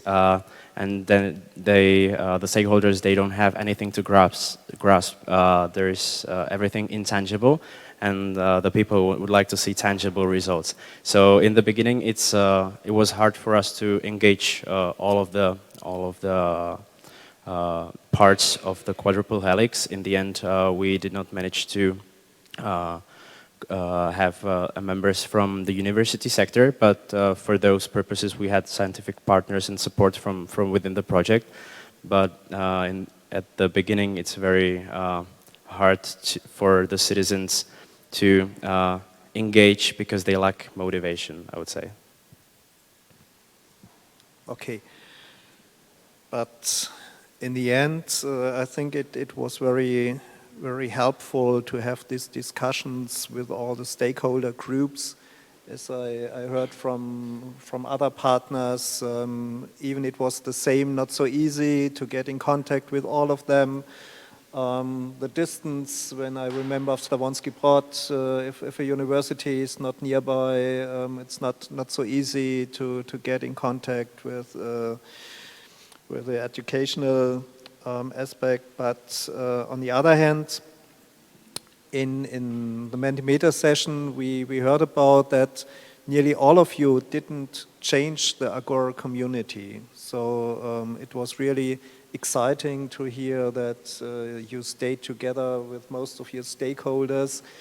So I don't know whether it was because of that, but we had this memorandum of cooperation that had to be signed by your stakeholders and the Agora community. So the second question would be this kind of binding. Was it helpful for you to have all these process changes, or do you think the stakeholders felt overstrained with it?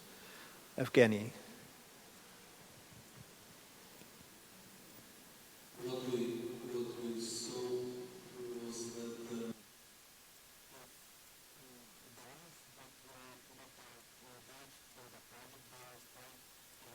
No matter if they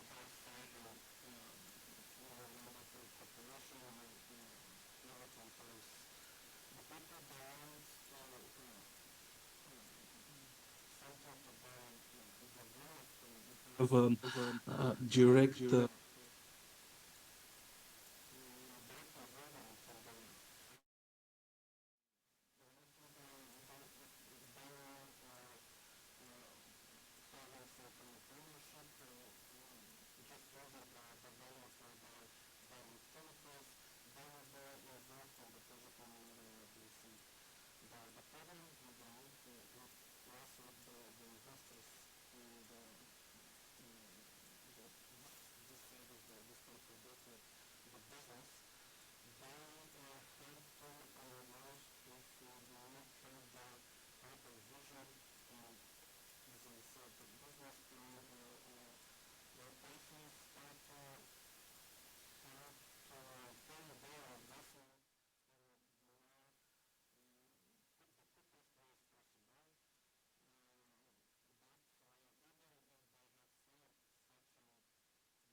Okay, thank you very much. Shebu, in small cities, normally the mayors are those who are driving. And what about Shavash? Could you manage to have more stakeholders involved and to sign the memorandum? Yes, and I was just wondering during Sophia's example that one of a really good result of Agora project in Sarvas that we could change a little bit the thinking of the stakeholders, that their opinion really counts, and and because of that reason the memorandum is also important, because they felt that they are now a part of the decision-making process, and not for just this project, but maybe for the future. So I think regarding to the memorandum, that it will be a question of the future, if it still work, this kind of cooperation between the city and the citizens, or the stakeholders, or etc., the target groups. So I think that we could a little bit change also this one decision maker decides about everything. So, but I will ask the mayor how does he think about this topic. Okay, so it was not enough to show up with a Christmas tie to convince them to be part of the project. No. Okay. Pavel, please.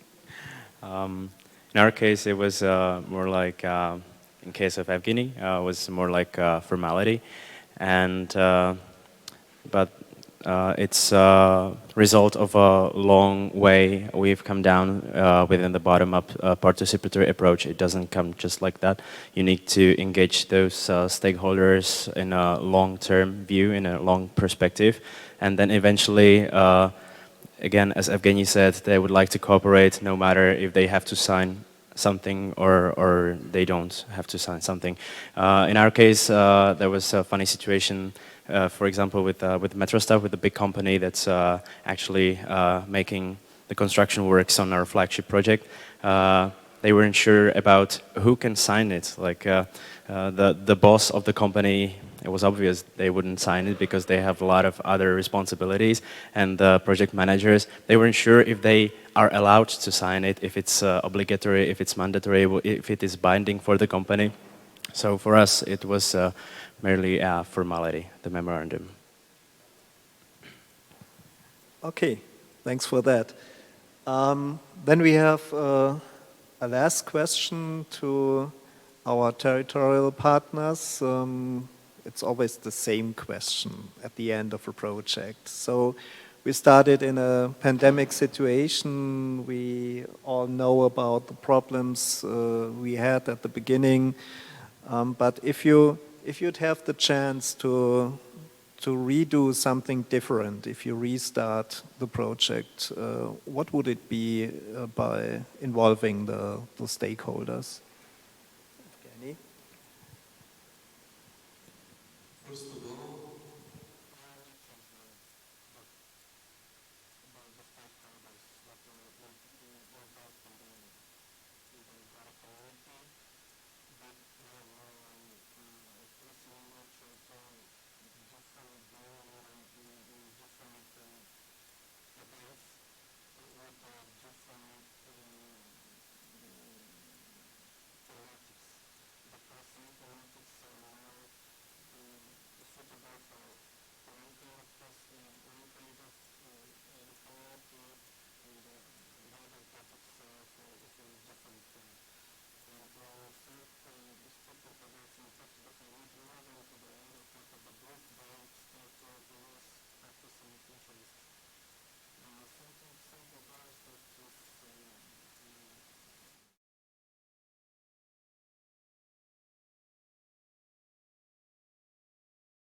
Thanks for that. But for sure you can be, and especially the Doppler-Zentrale team, can be proud of what happened there.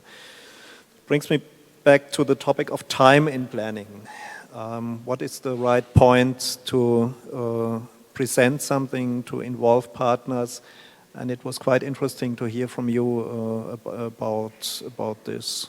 Shabby, what was your experience in Savas? Maybe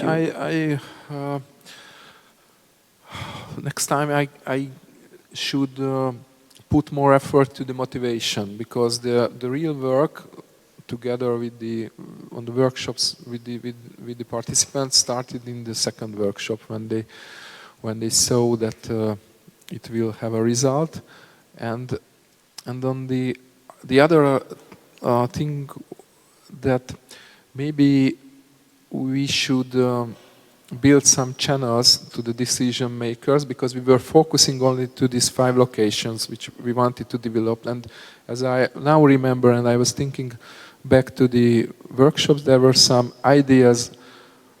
For example, there is an open park which is not in good condition, and one of the participants thought that, oh, we have an association, we can do it in free work during weekends. So we found a solution for a problem which exists in the town, but we let it go because it wasn't really attached to our development facilities or to the AGORA project. But maybe if we could note this and find a channel to tell to the mayor or the decision makers, okay, we have an association, they would be really glad to do it for free. We just need to allow them to work on these different locations. That can be a really best example how to work together with the citizens, the town and the citizens.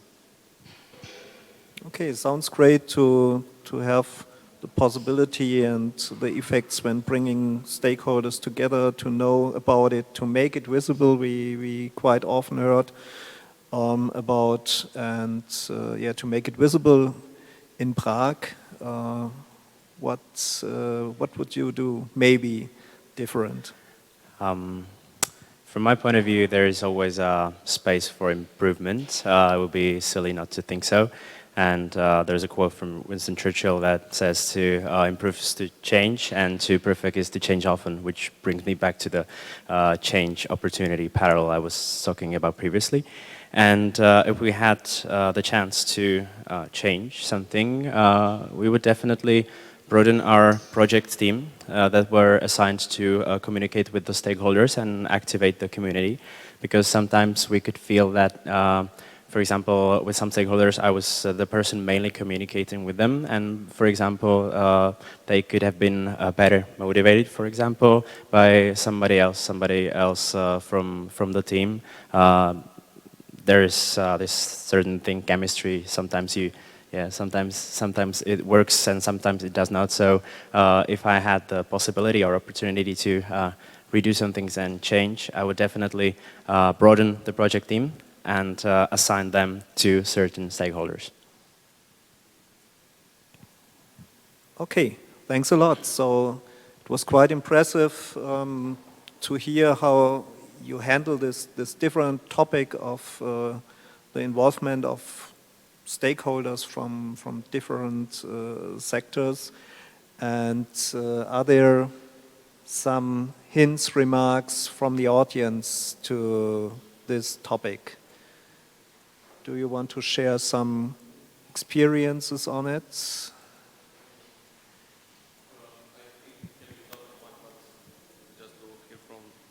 To also hear those in the Zoom. I really liked what Pavel said, that usually those who have to sign do not want to assume any responsibility. And this is again something that I think really happens all over the place. And it would be interesting to find a solution to this, on how to engage them in such a way that they are okay with assuming responsibility from the... It's okay.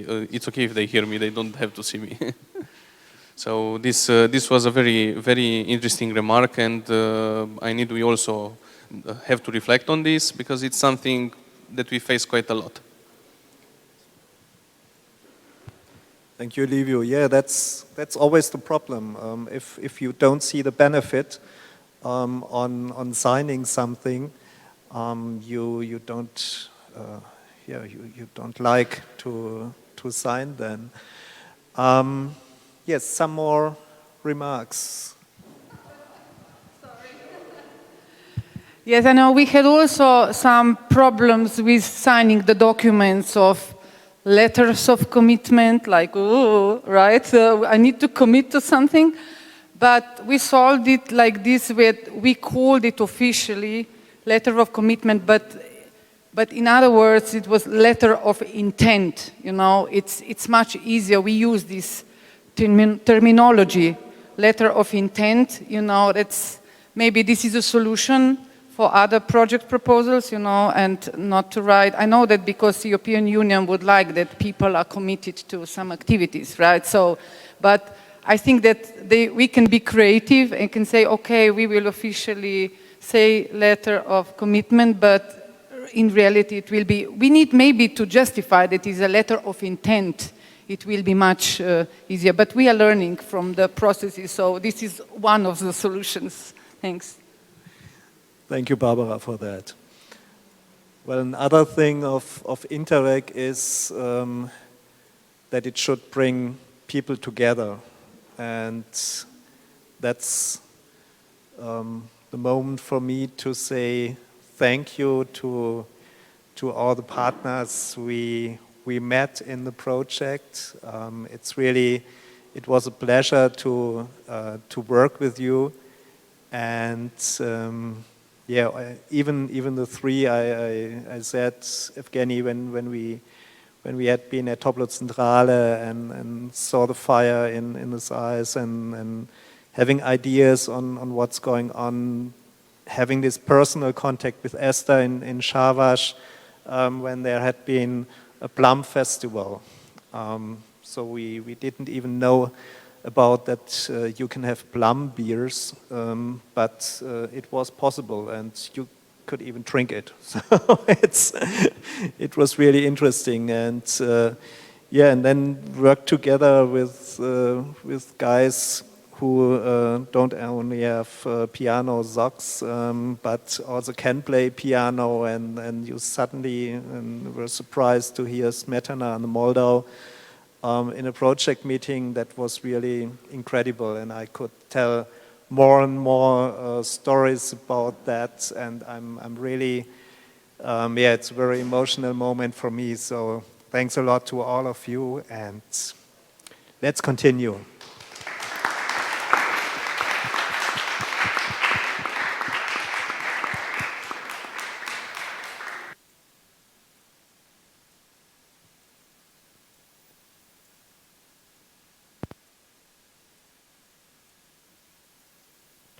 So guys, we were checking the agenda, and I don't know what it is with us, but we are on time well. Like we are half an hour before schedule, which is not a problem. So we take a break from now. We start again at 12 o'clock. The lunch will be ready when it should be ready in like half an hour. But until then, please, before going out to smoke or having a coffee from back there, let's take a photo, a group photo, because we have that very nice pop-up in the... Yeah, we will be getting the pop-up in front. For the guys in the Zoom, we are sorry that you won't be in the photo, just with the little small screen faces, but this is live, and for Agora 2, perhaps we will be all together.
Now.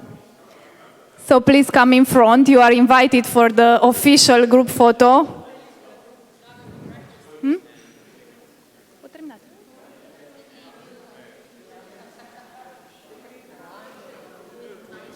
And leave you, we cannot do this without you.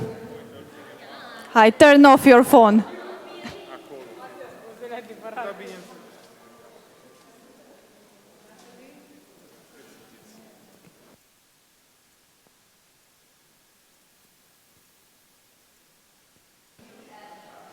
Ela.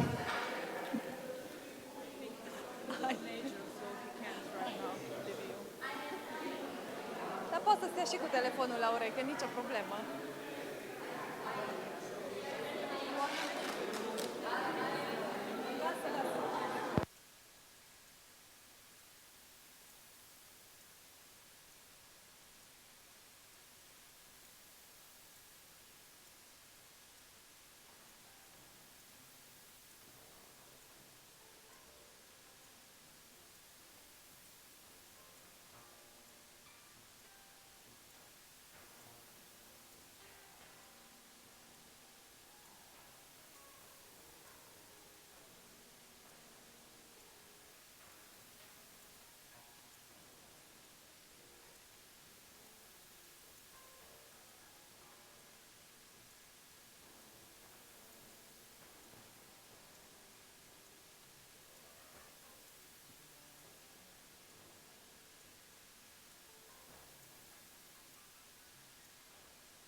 Guys, the lunch is ready.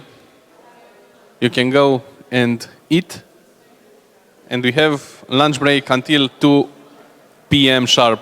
We start at 2 p.m.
2, 2, 2, 2, 2, 10, 10, 2, 2, 2, 2.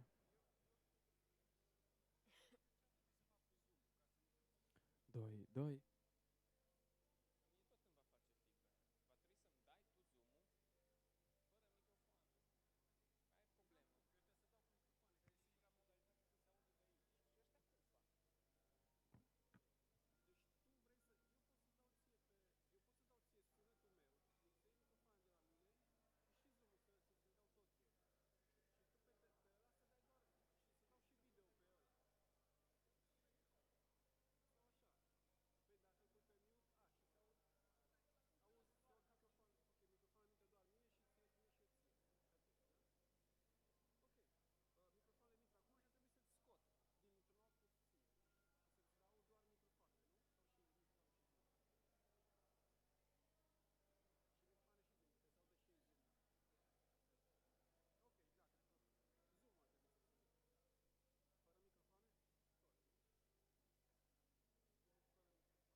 Check, check, check.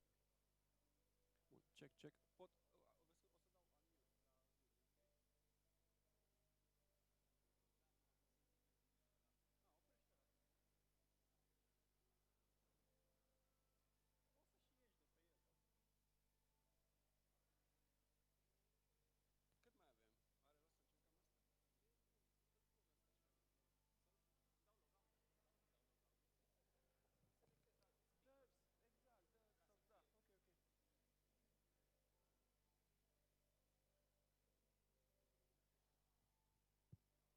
Check, check, check.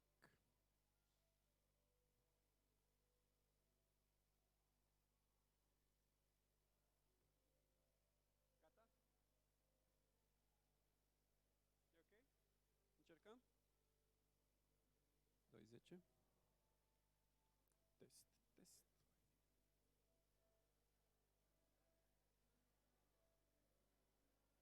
Test, test.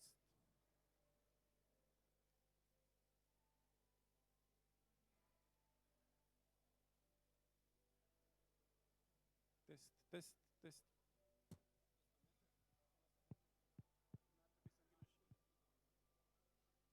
Test, test, test. 2, 2. 2, 2, 2. 2, 2, 2. Intră, ok? Da, da, da. 1, 2, 3. 1, 2, 3, 2, 3, 3, 3. O să dau de aici 5, 5. Nu, că mai devreme intra mult mai tare. Da, dar sunt la maxim aici. Dăm, dăm, dăm. 5, 5, 7. 5, 5, 5, 5, 5. Nu, trebuie să se audă microfonul chiar la gură. Vorbesc. 2, 2. Mult mai tare. Bă, dar înainte să auzeam, what the hell? Vorbește tu. 2, 2, 2, hei, hei, hei, hei. 1, 2, 1, 2, hei, hei, test, test. 2, 10, 2, 2, test, test.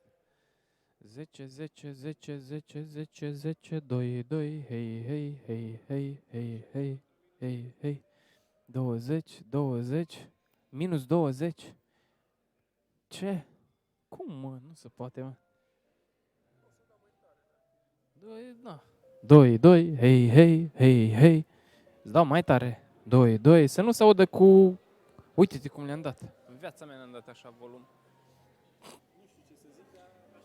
Hei, hei, hei, hei, hei, hei. Ăsta e sala. Da, auxurile, da. Pe ăstea, uite.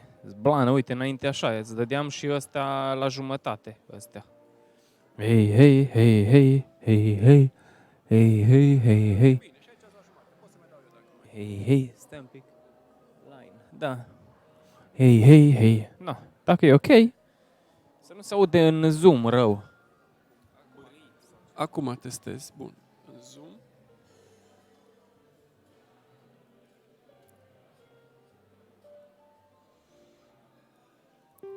Test, test.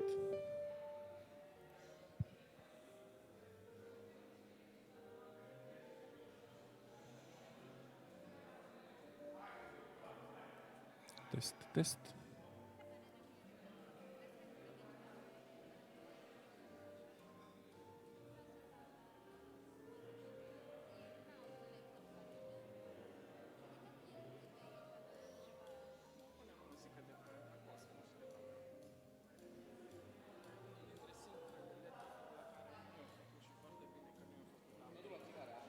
Apuci, cred, nu știu. Test, test, test, test. Test, test. Test, test.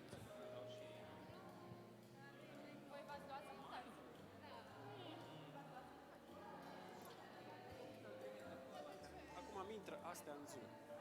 Asta e ok. Ce trebuie să mai dau în zoom? Să-mi dai mie înapoi, dar fără ăstea. Să-mi dai mie sunetul. Deci în momentul în când vorbim la ăsta, el se va auzi de la mine. De la mine, când ridic ăstea. Nu mai bine dau eu din astea spre boxe. Sunetul, da. Dar se va auzi cu delay atunci. Nu, că prin asta am monitor, direct monitor. Hai să...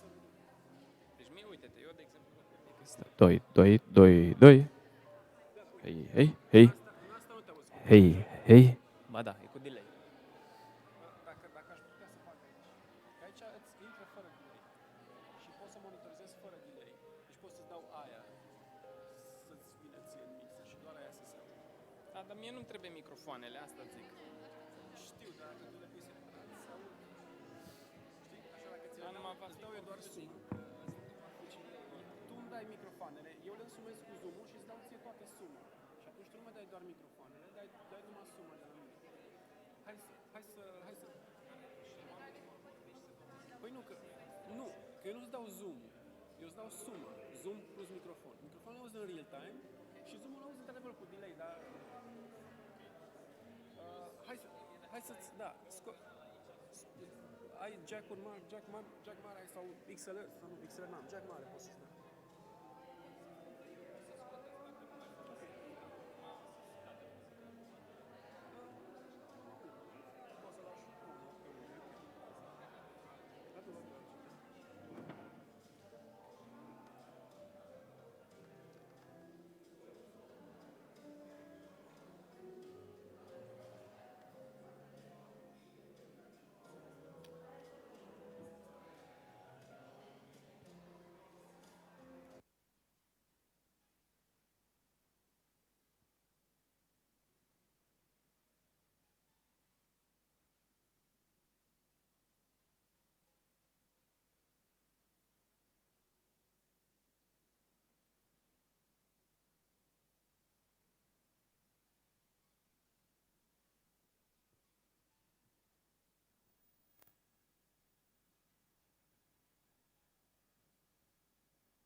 Hei, hei, hei, hei, hei, hei. Să-mi zici cât de tare trebuie să dau.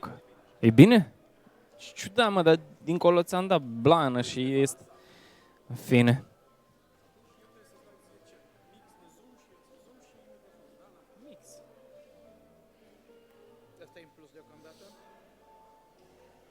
Hei, hei.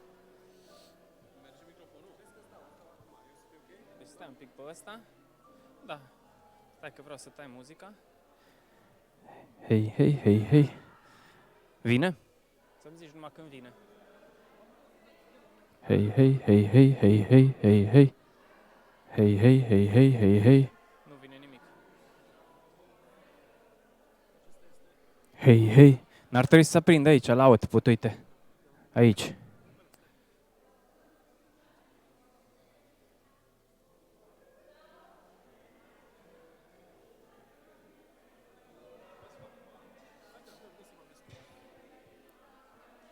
Unu, doi, doi. Test. Test. Test. Test. Test. Test. Test. Test.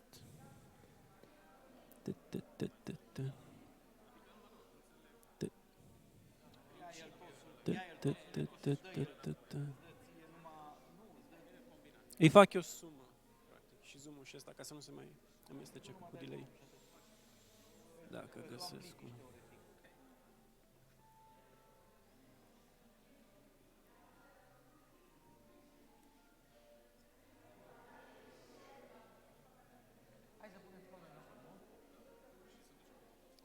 Doi, doi, doi, doi, doi, doi. Doi, doi, doi, doi, doi, doi, doi, doi, doi, doi. Unu, doi, trei.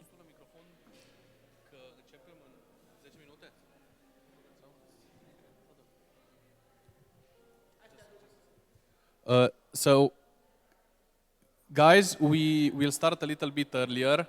We will start in 10 minutes at 1:30, so we can finish a little bit earlier, so you can have more free time to enjoy the city.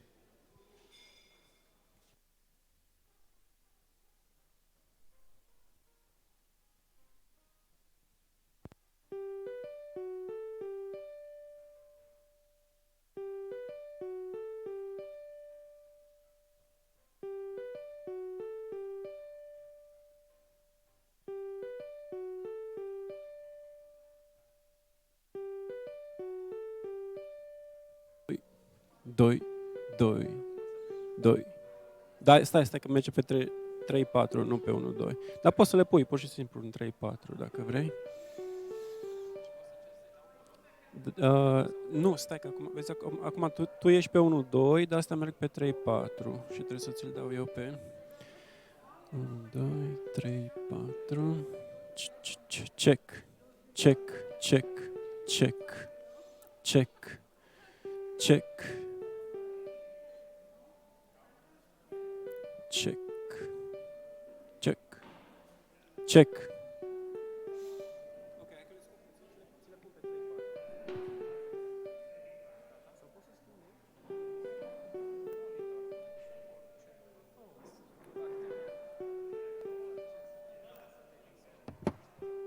Test, test. Vezi, acum îți vine? Test, test, test, test. Intră ceva? 1, 2, test, microfon. Test de microfon. Test, test. Test 1, 2. Test, test. Test. 2, 2, 2, 2, 1, 2. 1, 2. Nu știu ce să zic. 2. 1, 2, 1, 2.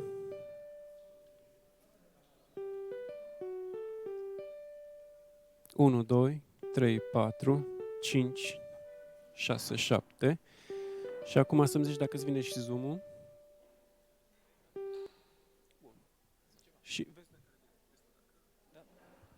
Hei, hei, hei, hei, hei, hei, hei. Ăsta nu vine. Că dacă vine zoom-ul și îți vine semnalul, e ok. Hey, hey, hey, hey, hey, hey.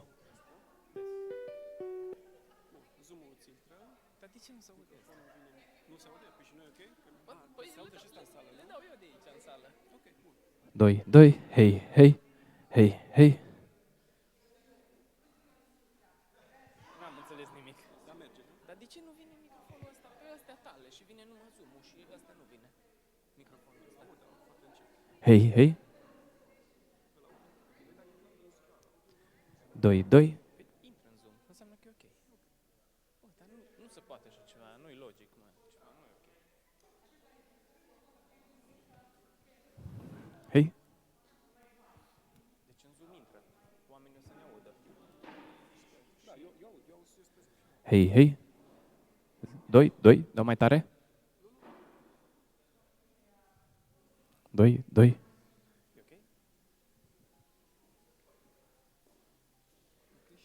N-am înțeles nimic. Nu mai că n-auzi, da? Deci acum te dau... Da. N-am înțeles nimic. Da, sigur.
Nu ăla. Ah.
So guys, is everyone back? I think yes. I don't see anyone outside. We are going directly to the second part of our agenda. We are ahead 30 minutes of the schedule, so we can have a little bit of more free time later. So Andrada, please, we are going to the last session about cities. So, hi everybody again. This is the last session of discussions with the territorial partners. We have the last 4 cities, Kran, Koprivnica, Slavonski Brod, and Zenica, and I am inviting you here. Yeah.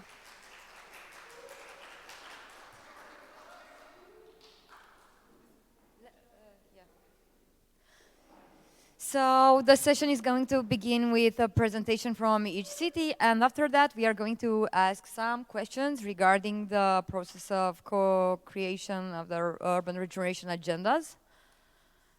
So please, Anita. Thank you.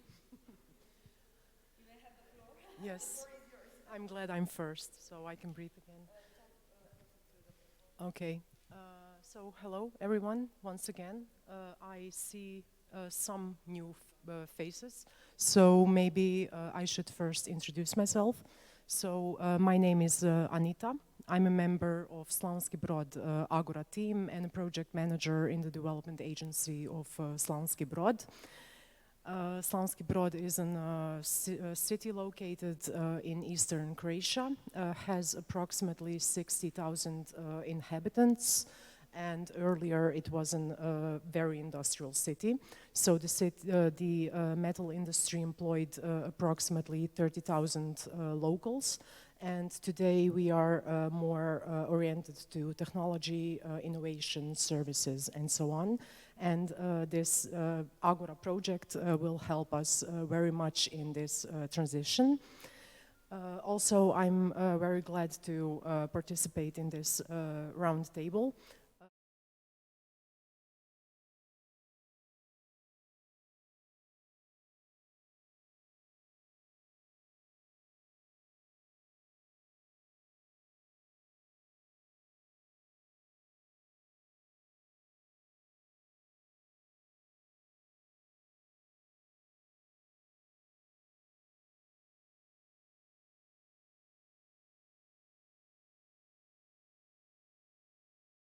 We organized our workshops. We went quite down because we didn't manage to gather all the I'm sorry, all the people employed working in different NGOs and in different local institutions, organizations, high schools, technical schools, craft schools, and so on. So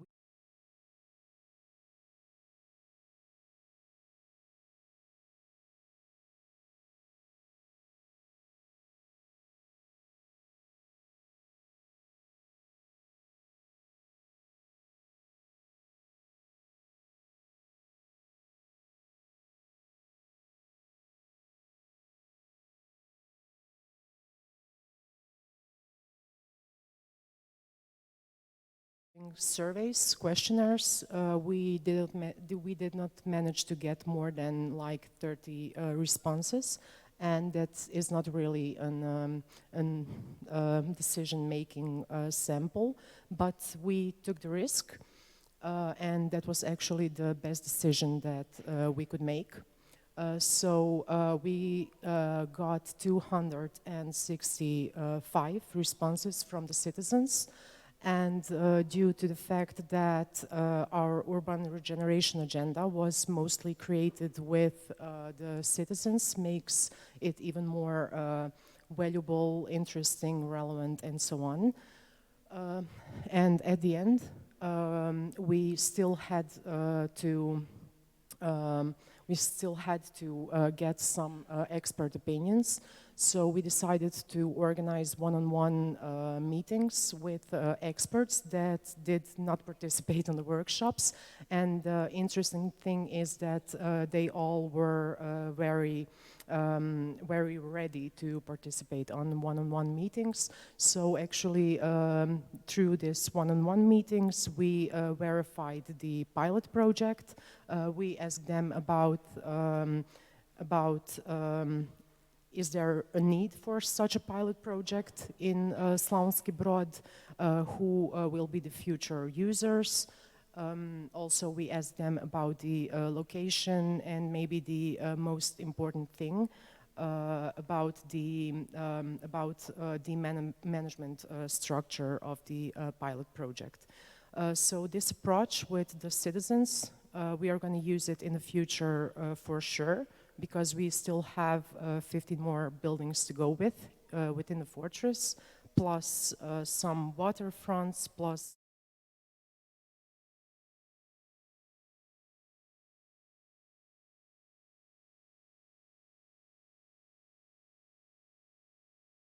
in Slavonski Brod, the situation is quite particular because the Brod Fortress is quite a complex,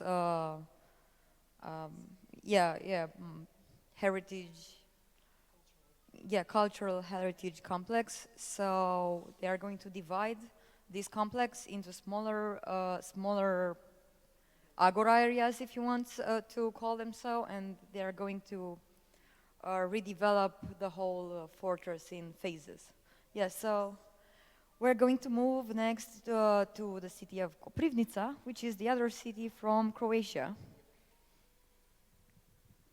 Yeah, we are going through Croatia and then back to Slovenia, Bosnia. Half of Yugoslavia is here. Yeah, so our co-design process went actually really smooth, I would say. From the start, we had, I'd even say we were lucky.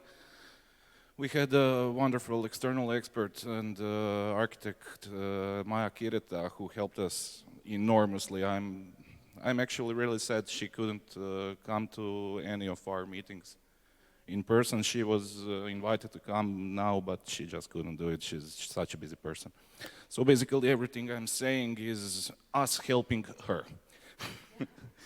But she's really an expert. We had her from the start basically, and she managed to go with us through all the analyses that we were meant to do in work package 1. involving stakeholders in work package 2, and you know, in work package 3, you met her. Yeah. So you know from the first hand what she was able to do, and and that was so. We went through the analysis in work package 1, which gave us an insight in the whole of Koprivnica city, where we targeted, I think, 6 areas that were potentially good for Agora. And through meetings with City Hall, we managed to extract the filter 1 out, where we wanted to engage with our stakeholders, where we made our flagship project and everything, and that's, as you already know, Svilarska Street. After we filtered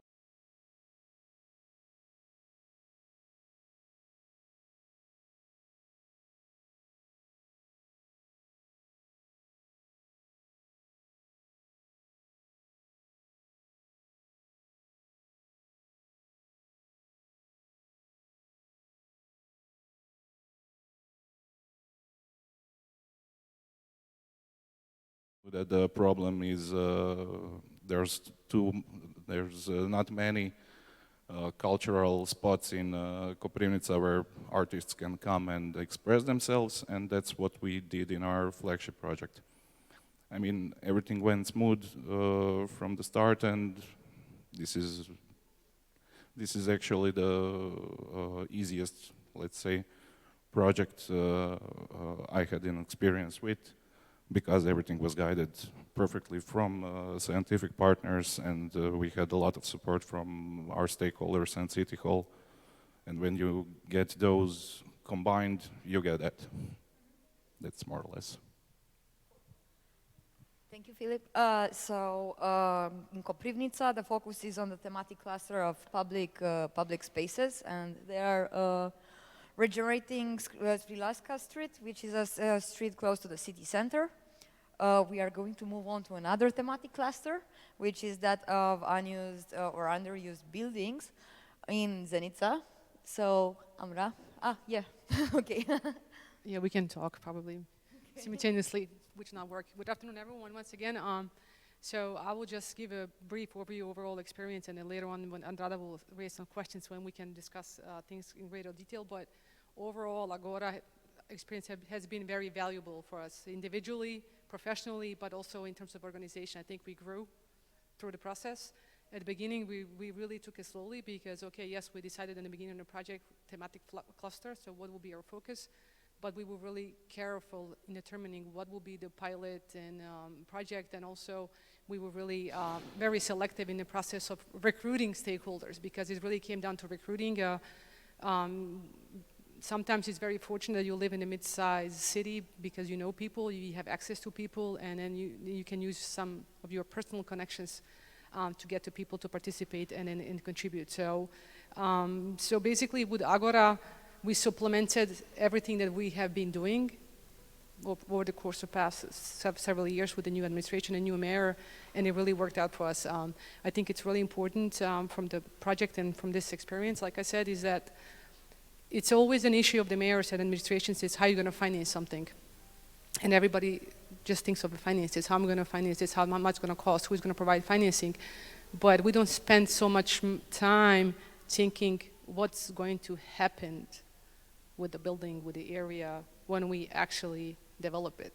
So I think through Agora, we really learned that just as much time you have to spend finding the money, it's actually more time that you have to spend preparing and involving everyone in the community. So once you build something, it's really useful and has meaning to people, because working in administration, I think for all of us territorial partners, we're privileged to work in administration because you make decisions which do affect life of average citizen, and that's something that we all have to always have in mind when we do these things. So therefore, I think this entire process of co-governance, participative approach is something that we have to really embrace in our daily work where possible. Obviously, you cannot communicate with everybody in your city on a daily basis, but when there are certain decisions to be made, people like to be involved and people like to be asked, but also it has to be somewhat semi-structured discussion so you don't open 15, 20 fronts at once. And I think that was the main challenge is when you bring stakeholders, because everybody has their own needs and interests.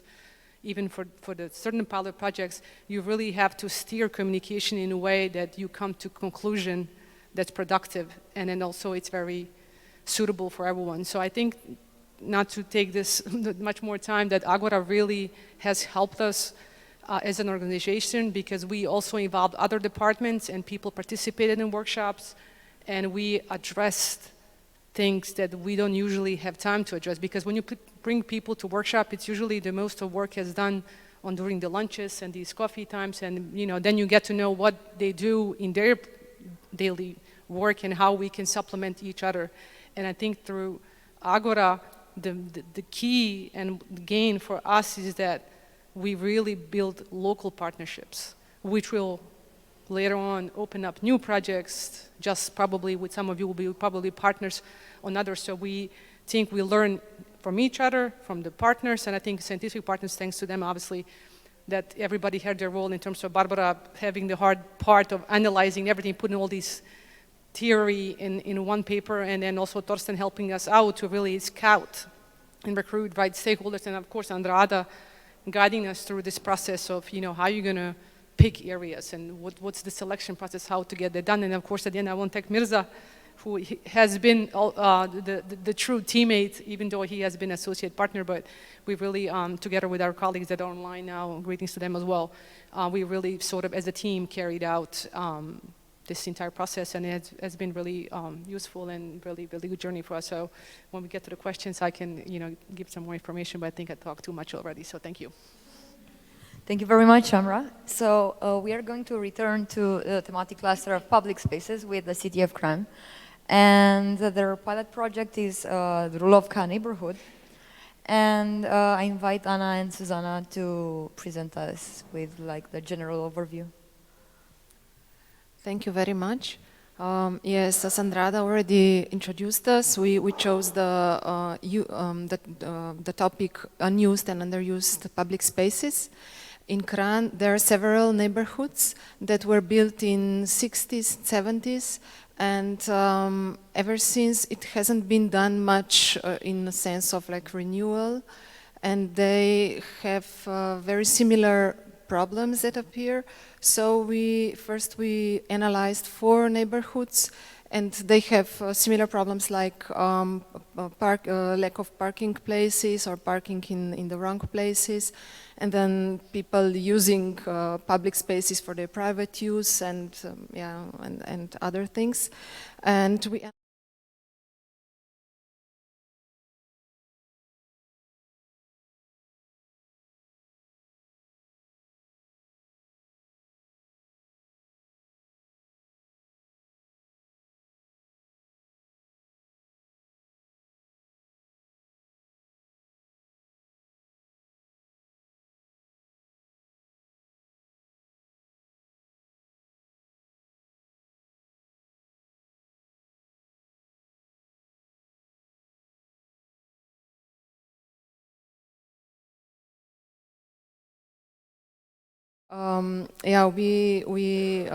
we organized several actions. We did the community action that would actually, we get a very good response.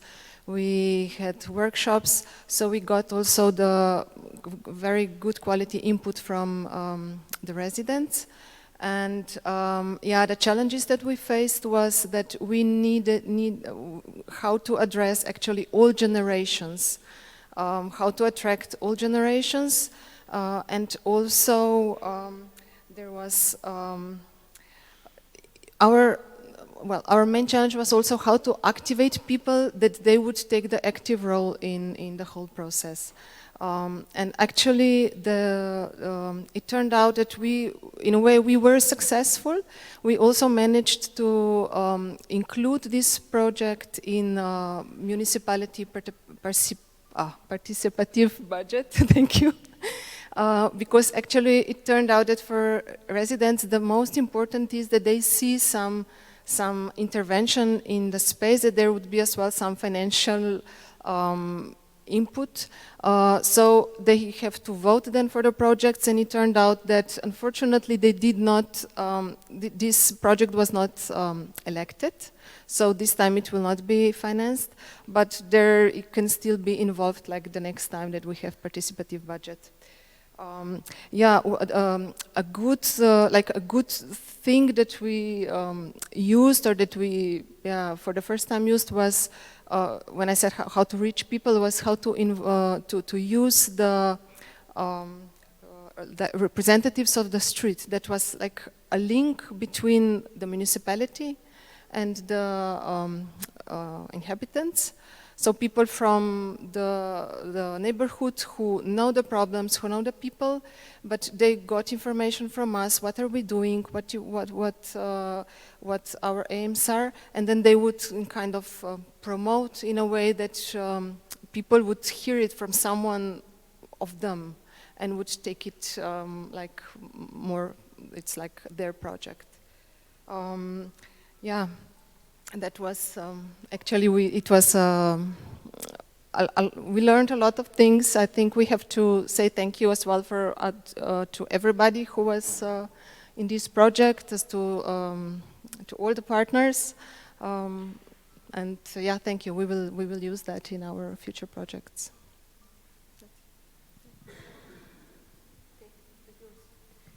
So.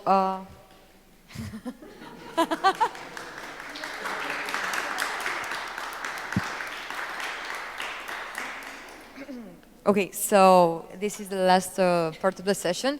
It's the question and answers part, which is focused on the three main steps of Work Package T3, the co-creation process, the regeneration agendas, and the pilot projects. So the first question is related to the co-creation process, which involved a multi-stakeholder approach through participative instruments into elaborating the urban regeneration agendas. So what are some key insights gained through this experience that you would like to share with others? Like maybe some innovative stuff you used, some key insights, yeah. So I would say, Amra mentioned that mentioned spending time on thinking about the financial part of the project and thinking about planning. We actually lost a lot of time for planning the co-creation process due to the cabbage I mentioned, local cabbage I mentioned at the beginning.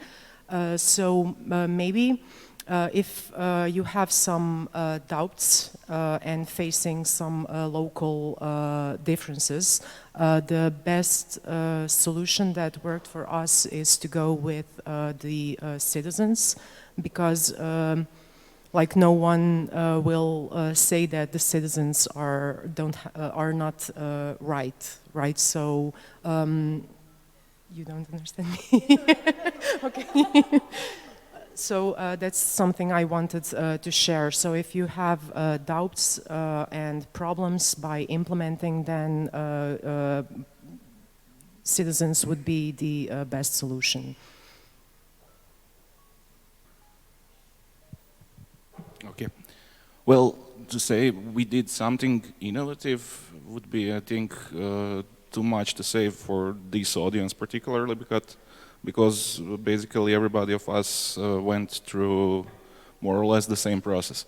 I mean, it's how you tackle the workshops and how you tackle your urban regeneration agenda. What was innovative was in local context. So something like this, in this form, was never handled in Koprivnica in this way. So what we did, I mentioned some of it in my first speaking, was we went through this. We wanted to identify the areas that we can where we can put the Agora. So for the first, we had like 5 or 6 stakeholders, including us in the project team and the external experts, who managed to find those areas. And when we had the area, you just present to at the workshop to the stakeholders engaged, and we had like 20, 30 of them at each of the workshop. Okay, this is the task today, this is the task today in all the 4 workshops. We managed to identify the problems. The biggest problem in Svilarska Street, and Svilarska Street was actually pretty nice place to put that, was the identified cultural problem, and that was what we did in the end. And that's basically all of it. I mean, I cannot even repeat all the processes that went through the workshops because experts did them, urbanists and architects. I'm not neither the urbanist or the architect, but those were some innovative practices that were never held in Koprivnica. Thank you. So back to co-design. Yes, like I said previously, I think it was really important, and I think we did a good job is in selecting appropriate stakeholders. Having too many people, which they cannot contribute to the fruitful discussion, is always, it can give you a headache, and it can really kill the workshop and intention that everything you want to achieve with the workshop. So I think what we also did is that we wanted to build on what has been done in the project. So we also wanted to do capacity building with our stakeholders. So basically, AGORA Toolkit was an excellent Excel document that has been delivered through the project. So basically, we focused on our thematic cluster. So we have had best practices in our thematic cluster translated to local language.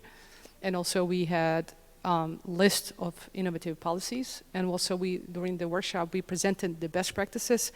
And also we represented the policy instruments for each location, just to kind of get people into the mindset of that this is happening. And there's a lot of great examples. And then we used AHA or HAHA slides, as we agreed in the previous discussions that we had in meetings.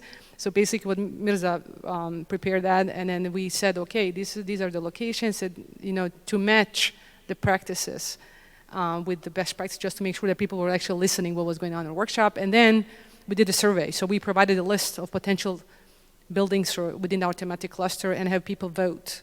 So it's not that the urban regeneration agenda is necessarily something that we push constantly. It's like we decided that, okay, the system has to open up, and these people have to be involved in the process, and then also the people have to have a sense that their opinion matters, that they're included, and that they participated, so they own the process. So that's how we actually came to the conclusion, okay, the pilot, we knew from the start what we want to do is a pilot, but for the areas, we agreed through the survey, and then we had external company, and then each location we filmed with a drone and everything, so we don't really lose time. Because when you invite people from the private sector, from academia, you really have to be careful with their time. Okay, of course you provide lunch, you provide nice freebies and gifts just to have a little incentive. So because their time is expensive, it's very valuable. So we really try to prepare well workshops, so it's within the 2 or 3 hours that we get everything that we needed. And that's why we even filmed each location from the drone, and also to have a footage on how it looks now and how it's going to look when these projects are implemented down the road. So I think in co-design process that we all agreed what we have learned, and that's why I kept pushing other departments to come and to hear and to learn and to read these documents, just so you can have it across the organization. Because the project itself, if it's going to be only a takeaway for Amra and Mirza, then it's not transnational program. And I think that's why it's very important in these projects that you really have to involve. Maybe when you have a kickoff of the project, also have kickoff within your organization, so people from the start know. Because usually, I don't know how it's in your situations and in your cities, but it comes down to, oh, she always travels, and nobody sees the work, that you put in order. Even when you come here, we work. We're not just, okay, we have good time most of the time. It's also when we have free time, but we put a lot of work, and that's why I think people need to be included from different departments. And that's why when we decided thematic clusters, because I run the department, I'm head of the department which deals with the city assets. So that's why Mirza said, like, look, we have to really focus on the project, on something that we can really grasp and really, really put in our daily use. And I think through the co-design process, we have achieved that. And with the stakeholders now, from university, we didn't have problems with university because we really choose carefully faculties who are relevant for the thematic, and also for NGOs. And we really also made sure that we have youth, we have enough women, we have men.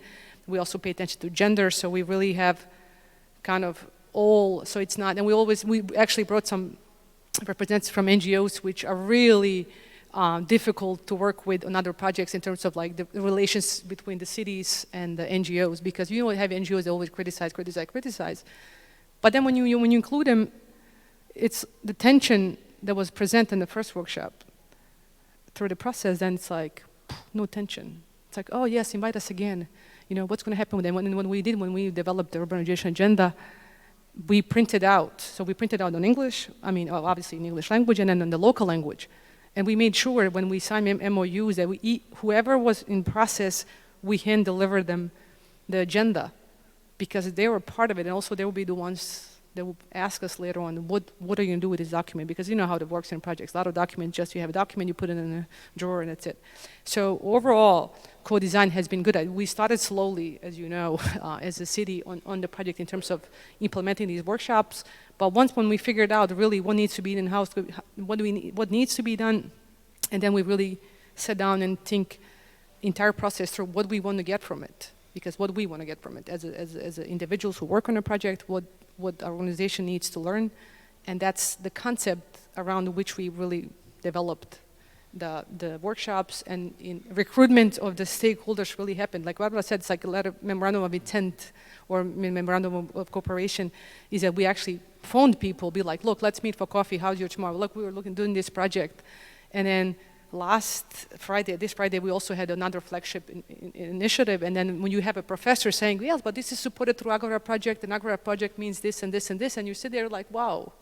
It's like, they learn, they understand what's it about. So I think in our perspective, the co-design process has been really good, and that's something that we need to do down the road more and more when applicable in certain situations, obviously. Yeah, it's very interesting because like, about the co-design process, because you involve like the social variable, which is quite unpredictable. So we also have this heterogeneity in our consortium. We have so many different contexts, and the civil society responded differently related to those initiatives, and we have a wide variety of examples. And also like in some cases, the process worked smoothly from the beginning, but in some cases it faced a lot of, difficulties, challenges.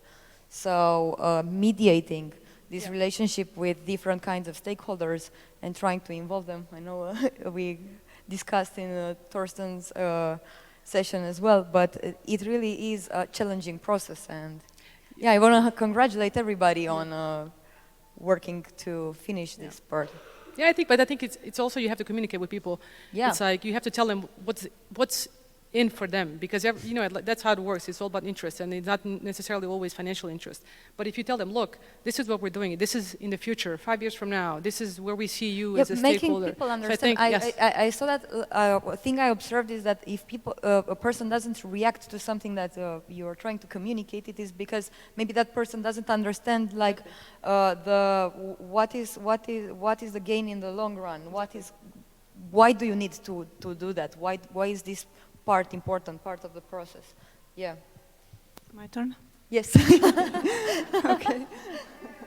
Yay! We both wanted to be on camera, so I will be answering the questions.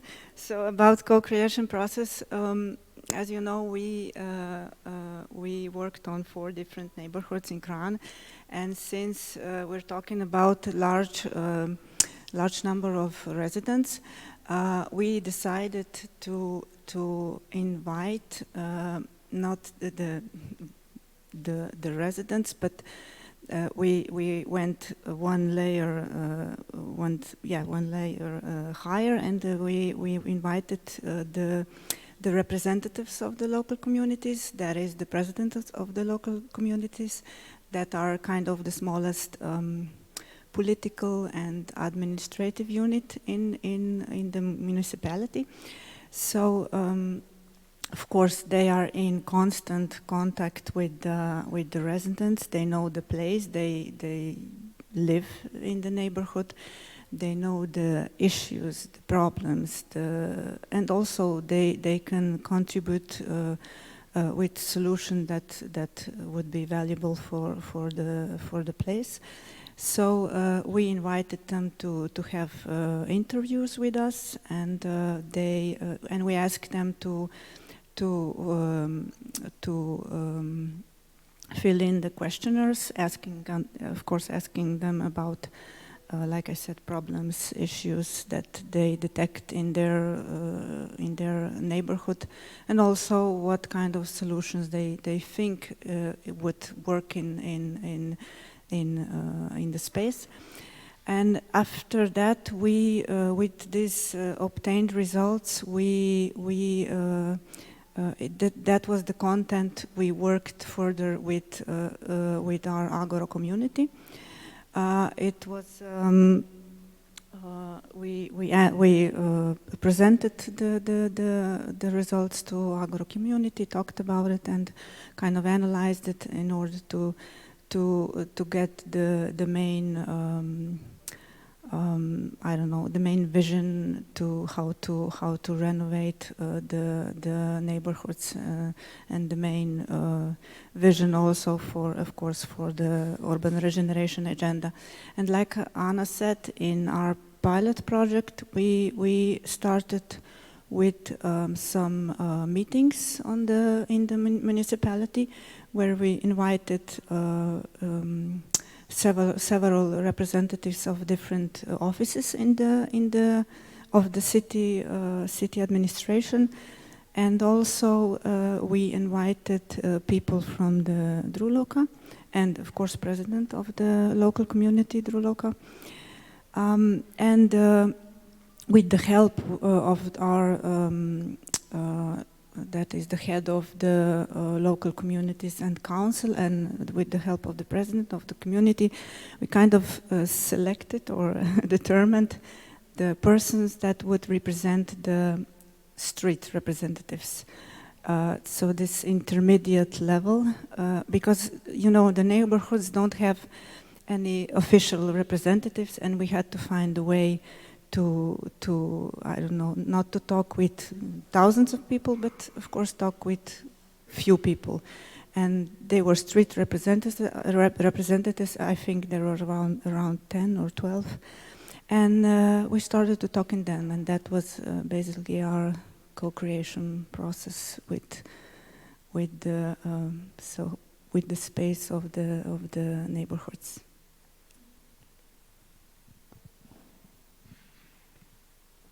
Thank you. That was it on the co-creation process? Yeah. Okay, so moving on to the next topic, which should be the urban regeneration agendas. We discussed about this a bit earlier in the morning. So the urban regeneration agendas represented strategies adopted at the local level through memorandums of understanding. So my question would be, how would you ensure the sustainability of the urban regeneration agendas after the AGORA process ends? Anita. So the urban regeneration agenda for Brod Fortress is the first such a document for the fortress, and it represents actually today a great pool of great project ideas. So except the pilot project, there are, I don't know, maybe 30 or 40 other projects proposed by local experts and by citizens. So for sure, for every other project that will be planned and implemented in the fortress, we will consult our urban regeneration agenda and see which project fits the best for which building. So that's basically it. So now we have that document that we will take a look at every time that we will plan and develop and apply new projects in the fortress. Yes, This is an important part that the urban regeneration agenda is articulated with the other strategic levels or available documentation at local level, because this is what supports its future initiatives. Yeah, Philip.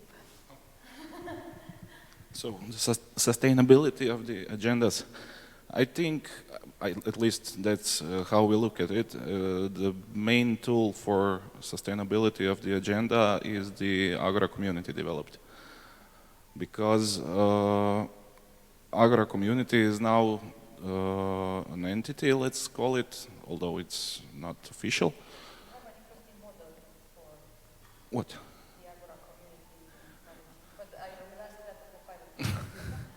Yeah, so what we want to happen in the future is, as I said, there are 6 targeted areas for Agora in the city. And if in any of the other areas some initiative comes, we always have Agora community, which we imagined to be a fluid community, dependent on what we are trying to target in whatever area in the city, to have a say in that. And Agora community will always have at least one representative from the city so they can basically have a direct communication to the city hall. And city hall can always summon Agora community to solve some problems if they have one. And also Agora community can give an initiative to city hall if some idea pops up. And regarding urban regeneration agenda, even if there wasn't an Agora community, all the problems, all the wishes, all the potential new areas in the city, everything is in agenda. So City Hall now has a wholesome document they can rely on. And those 2 tools are something new in Koprivnica. And what I want to say at the start, I just put 2 and 2 together. Slavonski Brod and Koprivnica are now the first 2 cities in the whole of Croatia that have this kind of document. So, yeah, urban regeneration agenda. So we were actually thinking maybe through Agora too, or maybe through our initiative, to go to the other cities in Croatia and present them what we did, and that they can have it also independent of Agora. Cool. Yeah. Yeah, it sounded good. Thank you very much. Yeah. All right. Well, in terms of sustainability for the document itself, also is for us is the first type of that document that has been developed, but also the document is going to be integrated in our local development strategy for the upcoming period. So we make sure that it's integrated within the higher level or planning document. Second thing is that we really did make sure that in the agenda we did combine the assets which are owned by the city, so the buildings that are owned by the city, which we have direct control over, but also some buildings which are owned by the other institutions, or obviously we don't have jurisdiction over it. So in terms of the pilot is happening and is implementing. It's going to be done within the next month. All works, but we will speak about pilots later on. We also have another building that we have decided, obviously, in these workshops, what will be the future purpose of the building, and it's something that we plan to do within the next 2 years, and we're going to have to find finances.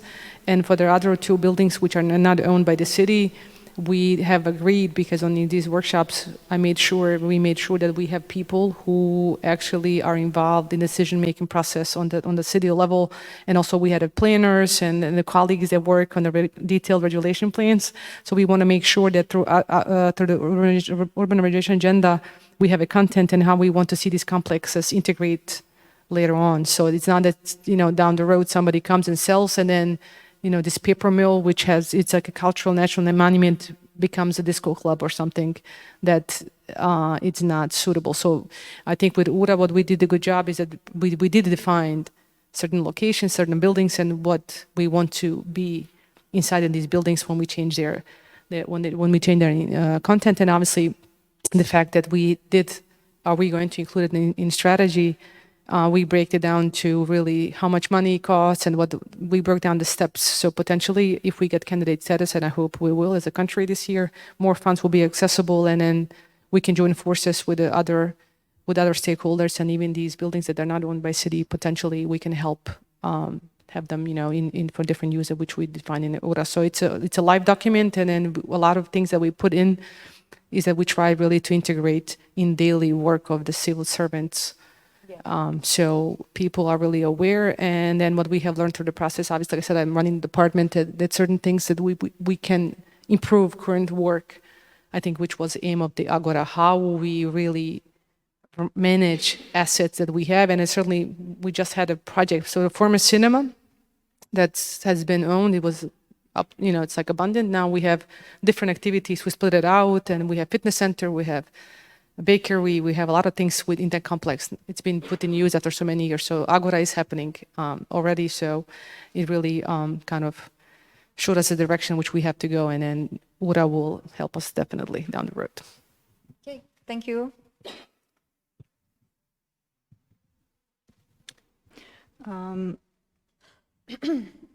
Okay. So we will try to integrate the URA into our municipal legal basis, starting with a decree on settlement and landscape regulation. It's a relatively new instrument for us that was given by national legislation for municipalities, and it's good because it's, of course, more flexible than the Spatial Act because it's a decree, and you can supplement it more often than the Spatial Act, and you can so easily adapt. It's easily adaptable to changes and in range and space. And of course, the wish is also to integrate some points of URA in the main Spatial Act of the municipality, and we started talking about Drulovka, and the idea submerged that maybe we should start with a detailed Spatial Act for Drulovka neighborhood, since the building plan is from 80s, and of course it needs to be upgraded, it needs to be renovated, so it's good that we started to talk about that. There's hope to maybe to integrate to change the main Spatial Act, and like we said, we're trying to integrate some small project that were detected in the process of AGORA into the municipal participatory budget. We tried it this year. Unfortunately, it wasn't. People didn't vote for our suggestions in Drulovka, but that doesn't mean we can't stop trying. And we just had, this weekend we just had elections, and our old major become also our new major, so yay. we can continue our work, and we have become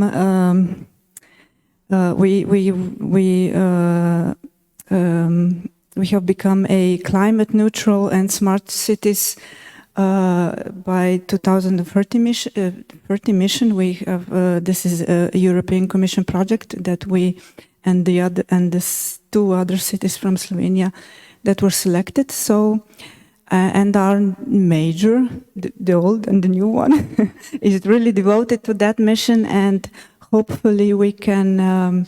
We're in search for the projects for this mission, and hopefully we can adapt our ideas from this AGORA process and from our Drulovka process, and to find a project that can be suitable for this mission and to finance them. So that's it. Congratulations. Yeah, thank you. So we have one more question, but I feel like people are starting to fall asleep. So, like guys, like what do I have here? your attention. So, like, we have one more question and we also have another session. So this is like, yeah, we have to focus. So the last question is related to the pilot project. So pilot projects were the application of the urban regeneration agenda on one AGORA area, and they were activated through the flagship project. So how are you going to involve the local stakeholders in the future steps of developing the pilot project? So for sure, our pilot project will be developed in a more detailed way in the future before the application to some of the funds. So we will involve the stakeholders to plan the project more detailed. Also, we are going to use them for dissemination and for promotion of the pilot project. Yeah, we are going to need them in order to ensure the future users of the pilot project, because they were selected to participate in the pilot project verification, let's say, because they cover our target groups. So this is a great way. So they are needed in order to make the pilot building alive in the future. And I'm sure that the interest in the future will be much bigger, because interest in participation, because as I mentioned, the Broad Fortress was for like 250 years used only for military purposes. So our local community was not used to Broad Fortress. It was a site that is located in the city center, but never integrated. So now, and after the war, we had to put the efforts in ensuring some basic infrastructure, such as I know, traffic, schools, kindergartens, gardens, and so on, because we had nothing after the war. So in the future, we can even include more stakeholders, because now, when this topic is open, they know that we are serious about Broad Fortress, let's say. Excuse me? Having consistency. Yes, having consistency. So, our flagship project was basically a presentation of... Yeah, Andrada, don't smile. It was basically a presentation of what can be... that people's wishes can come true through some sustainable way. So, what we did was today weekend festival, where all the wishes we could do we could fit into our budget came true, and it was basically a cultural experience through 2 days. We had artists from all the branches possible, and with that we demonstrated that if we go through the whole process again, which is explained in agenda, we can do that in the other area, or we can do it in the same area, but make it sustainable in a sense that it can happen, I don't know, every 6 months, every year. Let's make it a habit of making it a festival once in a year, because people were really excited about it. And that's more or less what our flagship event demonstrated, and that our pilot action has a future if City Hall at the first accepts it as a routine in years to come. Yeah, so this is also related to consistency. Yeah. Yes.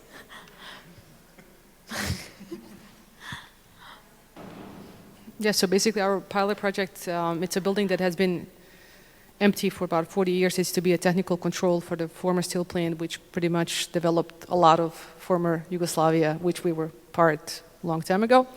Anyway, so our intention was with the building and then through the Agora, and in any way, it's like our strategic direction is to diversify economy and then have more IT and more robotics and more this smart digital sector happening in a city. So basically, the building is intended to have 2 centers. So one will be for robotics, and then one will be like for CNC machines, and that we can really organize some programs in terms of pre-qualification, because we still have some unemployment in the city.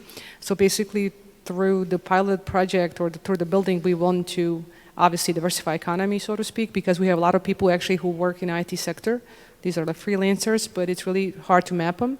So hopefully with this building, we want to make it like a sort of the nest so we can really group them. And also in terms of the stakeholders, the polytechnical faculty is really involved. So basically when we did these, we had several flagship projects, and they were focused on hackathons and this like all these IT sector of programming, but also we had some events in terms of robotics. So we have some NGOs that were really involved in the topic, and they have a lot of children already attending these STEM academies and then different events. And then also we have faculties, we have private firms, and also we have a city, obviously, who subsidize and provides finances for the different startups.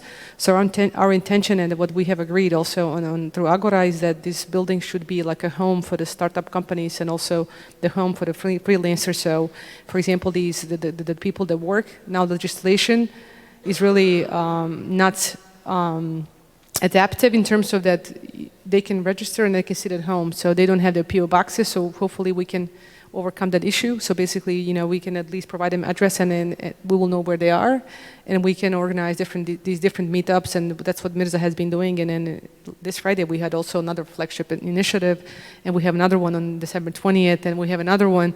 So ever since we started with promoting the building, yes, I know, but yeah, but since we started promoting the buildings, people are actually approaching us now. So it's not anymore that it was like a push, okay, we have to do this. Now people are, oh, this is happening, and is there space for me? What are we going to do? So I think the good thing about Agora is that we had access to finance to implement these activities, which are obviously were financed through the project, and we really got to spread out the word on what's going to be into this building. So in terms of the sustainability, it's not an issue because the data agency is an associate partner, and already they are managing all our entrepreneurial infrastructure. So basically, we already have the body who is going to govern and be in charge of the building, and it's not going to create more costs. So really, with the staff that we have already there, we can manage, and then we have somebody who's going to oversee and control and have operations. So we already have so to speak, the manager of the new building, which is good in the long run. And already some stakeholders from Agora community have approached us to prepare together new projects, which will again breathe the new life and new content in the building. So I think in terms of sustainability, it's not a problem, it's needed, the project obviously, and then everything is created out of the need. And then our strategic direction in which way we have to go, and then it's just the infrastructure that's much needed for the city, and then in the long run, I think it will be a lot of great events, and there will be a lot of talent coming out of that building.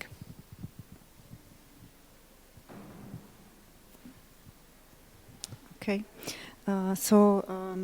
our pilot area is not big. It's a small residential area, and with not so big number of residents. And actually, we believe that's an advantage in our case, because we want to keep it kind of small and local, and we want to develop the good relationships between the residents and between the residents and us.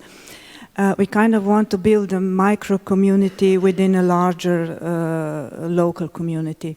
So we started with our flagship project that was workshop and then community action. And actually we want to continue that way because it was successful. So workshops, surveys, roundtables, community actions, some campaigns, and all those sorts of events. And in the long run, we want to create a new organizational body that would be kind of a coordinator of this renovation process in the neighborhood, that would take care also for all the events, for the communication, and kind of intermediate level between city administration and residents, because sometimes people are more they don't want to talk to us, representative of the city administration, but they rather talk to someone outside of the city administration. They kind of have more trust with them than the city administration. So that's about it. Yeah. Thanks. So thank you very much, everybody, and I guess this would be it. If any other territorial partner would like to make some comments related to the co-design of regeneration agendas. Okay, so thank you very much.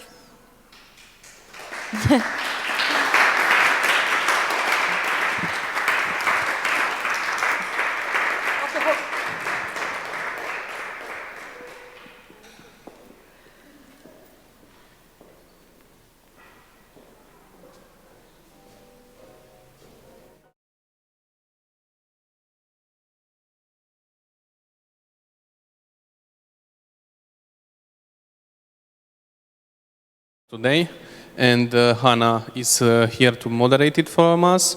I think we also have Magdalena on the Zoom. I hope she can see and hear us. She turned on the camera so she can see us. So, guys, without any further introduction, Hannah. Thank you. So I just realized that it's the three of us, me, Magdalena, and Mirza, standing between you and the Christmas fair. So we'll be quick. Nevertheless, please allow me to first start with a short. This is the lessons learned part. This is actually such a privilege. Think about this, to close this project and review it a bit. Okay, so this is what we are trying to aim. But it's 30 minutes, definitely not more. I will speak for 10 minutes, definitely not more.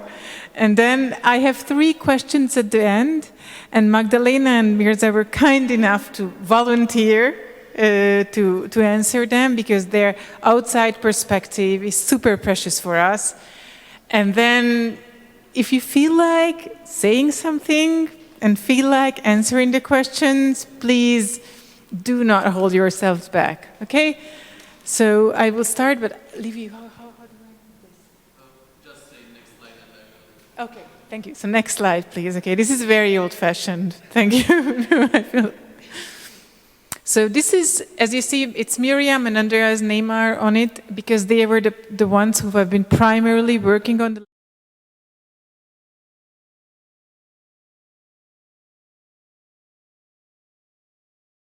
pretty confident I will be able to answer all your questions. Next slide, please, Liviu.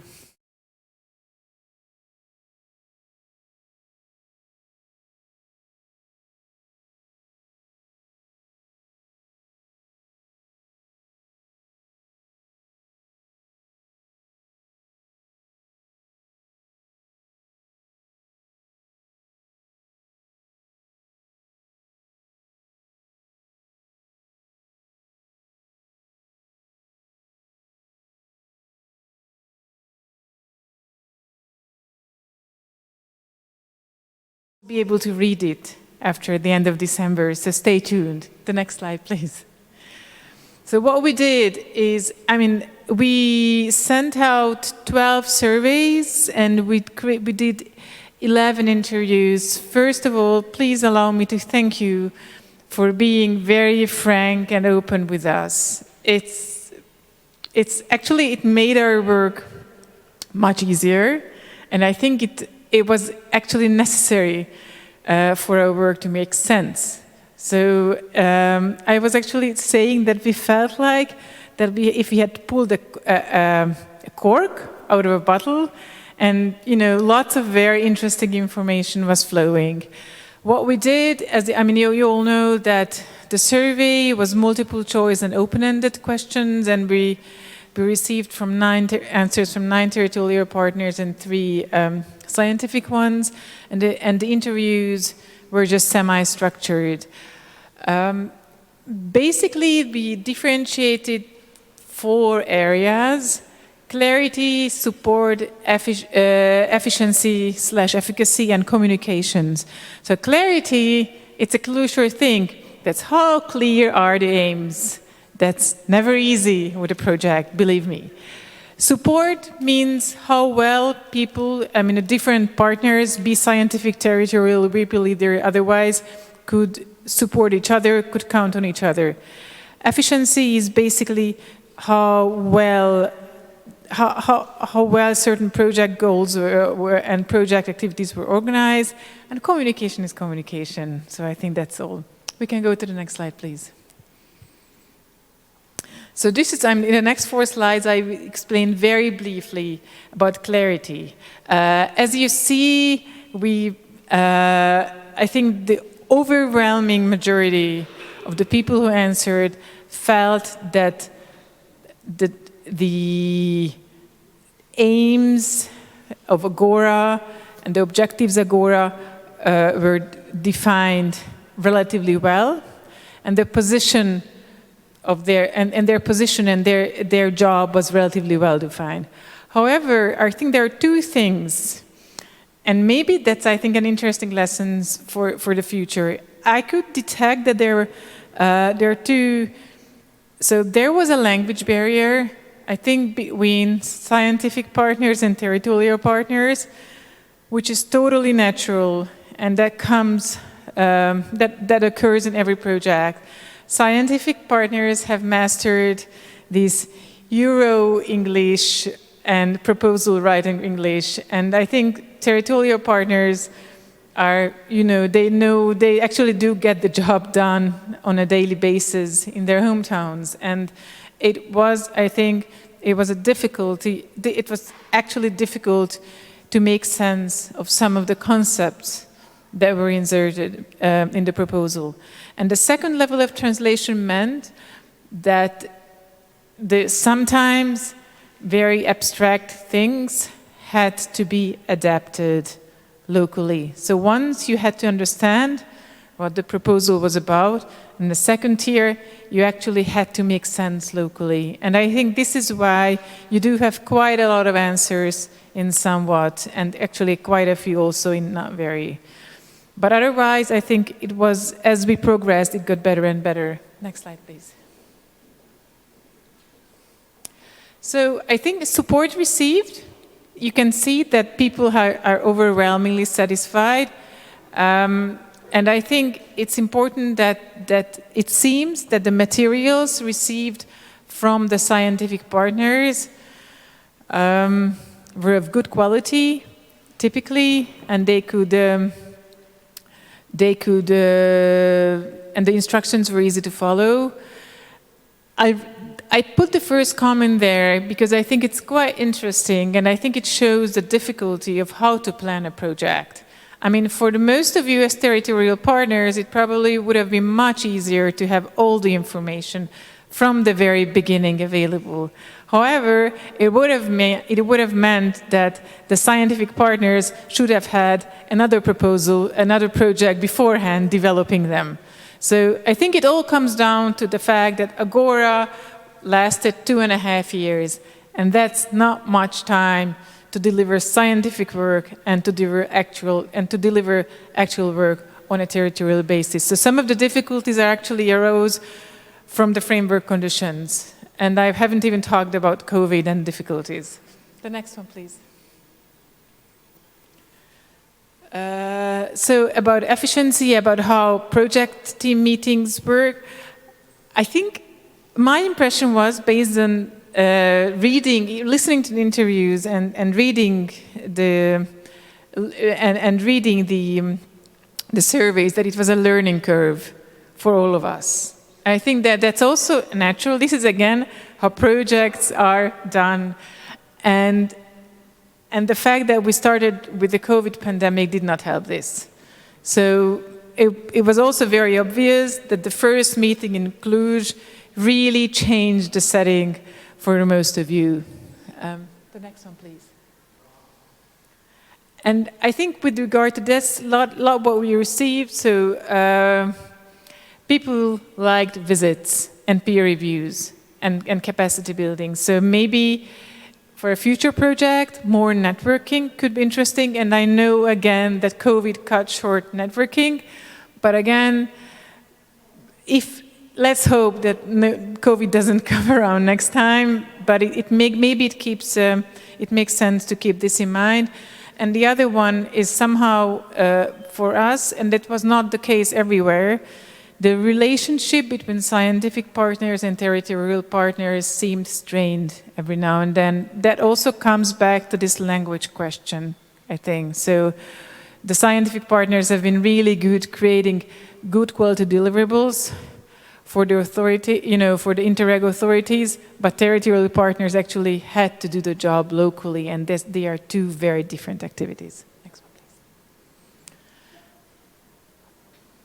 So, just if we go back to project components, I don't want to dwell on. I think it was the most difficult for Work Package 1, and I think it's because of time.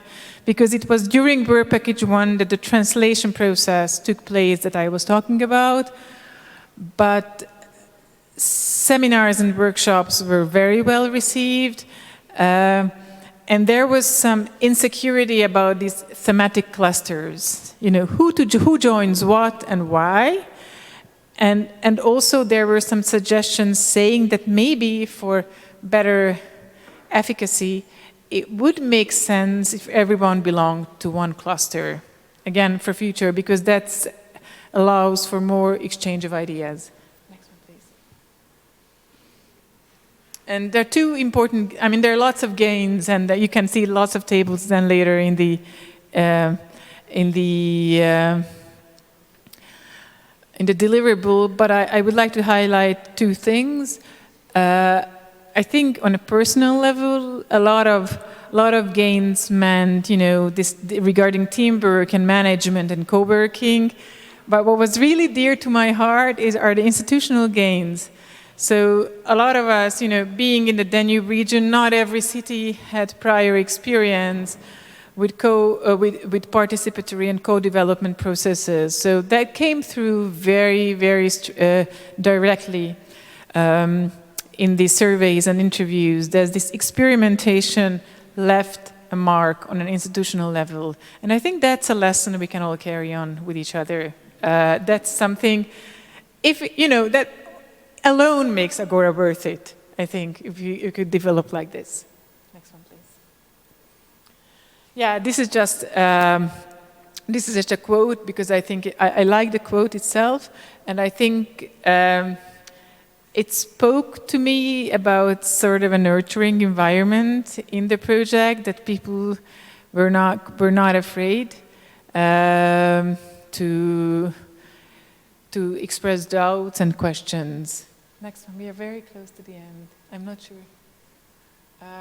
There is one thing that, recommendations that could go actually into the next proposal writing, is that, there are different kind of things, but again, to try to bridge this divide between scientific partners and territorial partners, one suggestion could be, and that came out very strongly in the interviews, is just to involve territorial partners at the conception stage of the next project. So I think it's going to be easier for everyone. Next one, please. I think we can skip that. Next one. Yeah, this is, no, okay, next one. Sorry, I wasn't sure. These were actually the main things I wanted to express. And really, again, thank you for this great collaboration in the lessons learned part. And now there are the three questions that I wanted to pose to Magdalena and Mirza.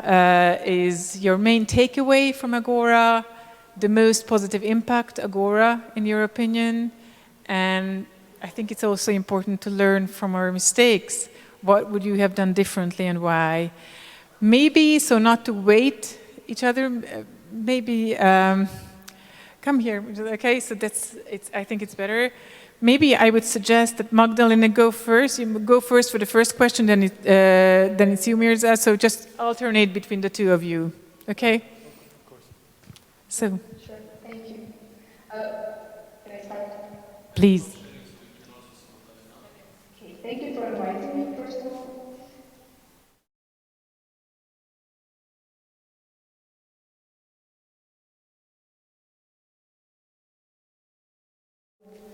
So I will be quick, so not to complicate things. The main takeaway really from AGORA is the need for the participatory process of all local stakeholders to start at the very beginning of the project.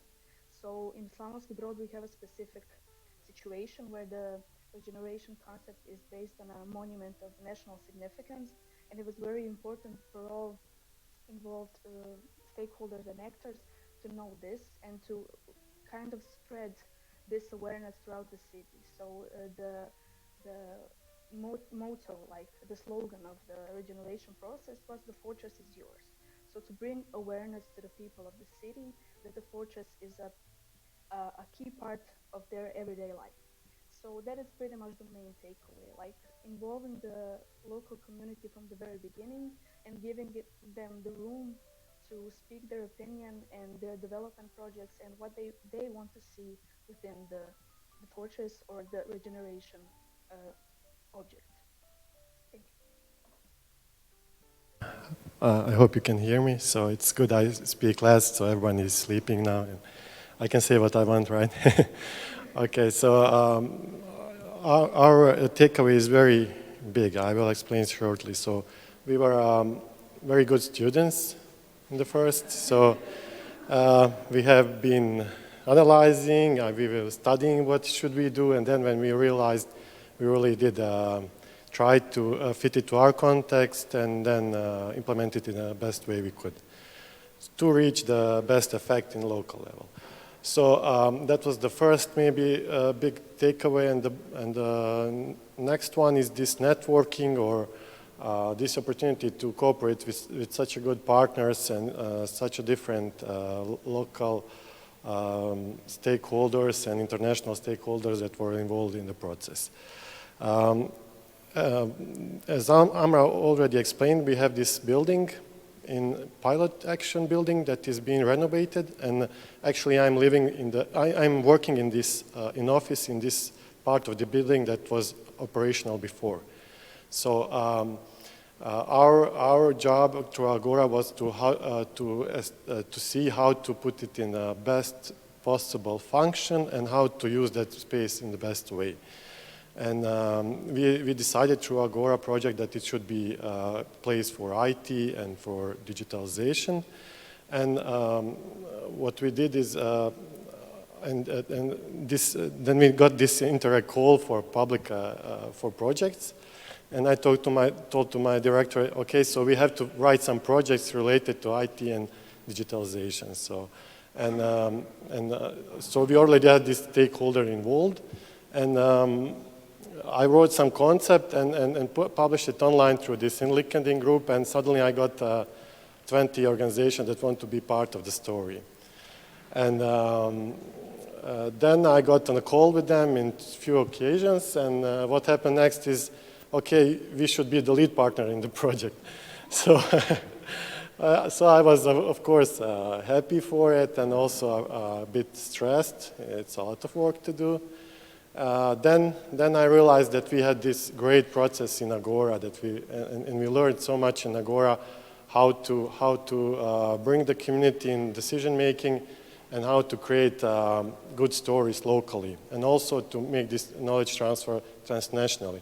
So I actually used a lot of AGORA logic for that project, and simply or not simply or complicatedly, I just transferred it, adjusted it to the IT and digitalization. So in the end, I wrote a project that could be a takeaway worth of 2 million euros for the consortium of 25 partners. So that is a takeaway for AGORA.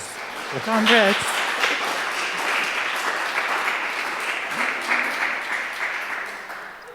And well, really congratulations, and actually to both of you for the great work.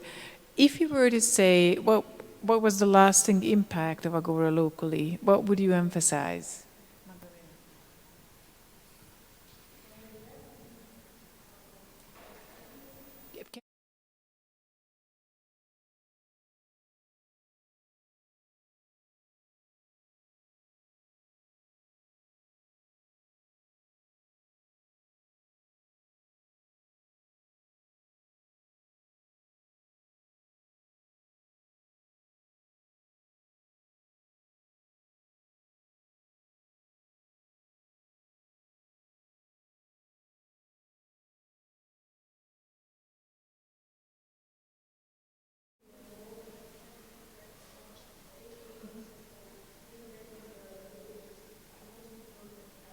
Of the process.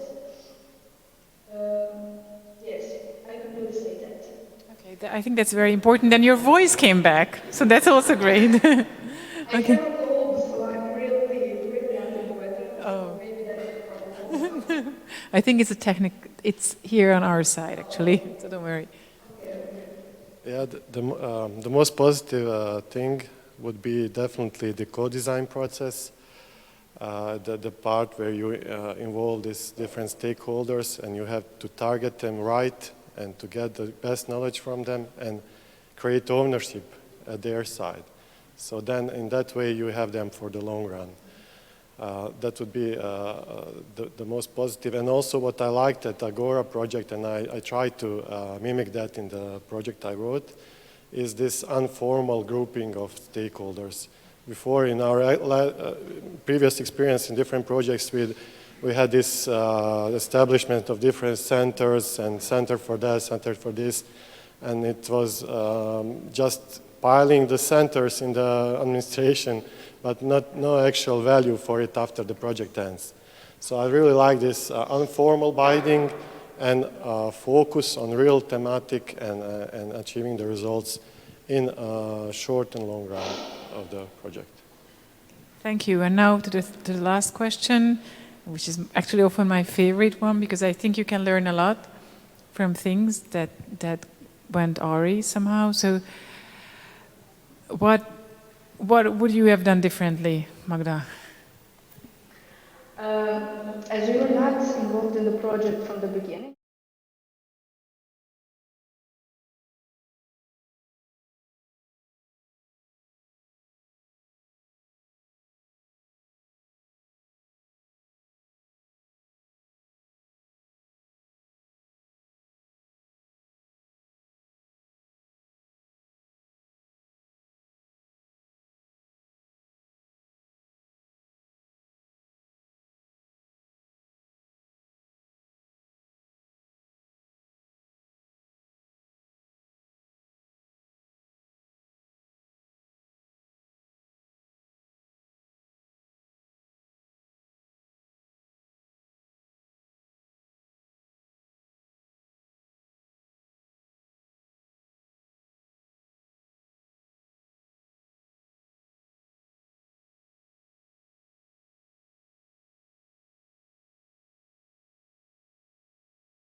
Definitely to raise COVID from our start of the project because we were struggling in the beginning to realize what we should do. And then when we have these physical meetings, we do a lot of work informally during the dinner and during some occasions and chats. And so definitely that would be the best, the thing I would change. But from our side, we try to do best our job, and I think we did it the best we could. So, thank you so much for both of you for volunteering. So the floor is open. If any one of you, before going to the Christmas market, wishes to say something about what was the most important impact, in your opinion, in your field of Agora, Or what would you have done differently? What's your most important takeaway?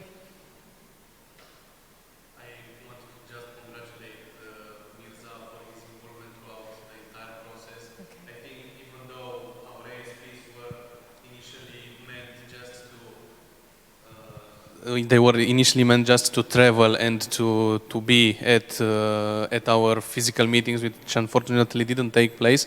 Mirza was here from the start to finish, and I am sure he was a really great asset to the city of Zenica.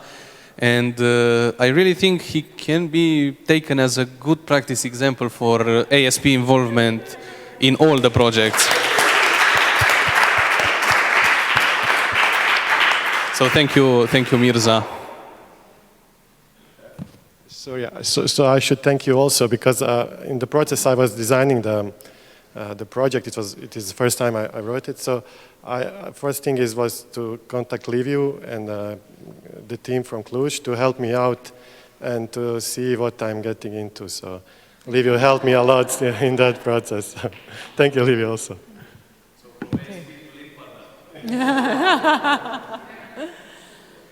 Anyone else? You know, any compliments, grudges, second thoughts? No. Oh, yes, thank you, Jorge. Okay, just wanted to thank the team from Cluj to make everything working this morning. It was were intense weeks in the preparation of these events with all the communication materials. So yeah, I want to thank, of course, Liviu and all the partners that really help us in this process. And yeah, I'm very looking forward to see more of the lessons learned from T4, because we were following the whole project with our work package communication. We were not responsible for a specific scientific part, but we were, of course, following all the phases from the analysis to now also with MRI. So it's really great to see that even through this very big challenge at the very first year with COVID, there was also reported that there also had an impact on our work package, because communication also within partners developed. I totally saw a change, like how territorial partners were more reactive to my emails and everything after we first met in Sofia, but it was just a few months ago. So it's a pity if we could have these moments 1 or 2 years before. We have it better, of course. But I mean, it is what it is. We couldn't do anything against this pandemic. But yeah, first this thing, and second, of course, the fact that some cities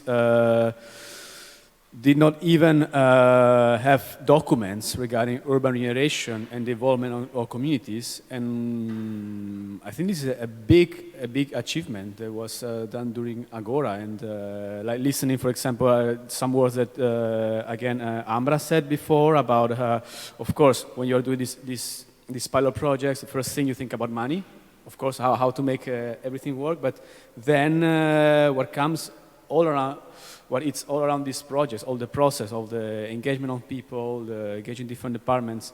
I mean, for me, it was very good to hear these things from territorial partners. Amra was not the only one, but she said it very clear when she presented one of her co-creation phases before. So I can tell that's the thing that also could make us scientific partners happy, you know, as we managed, even though it was very hard. Okay, that was all, and thank you all.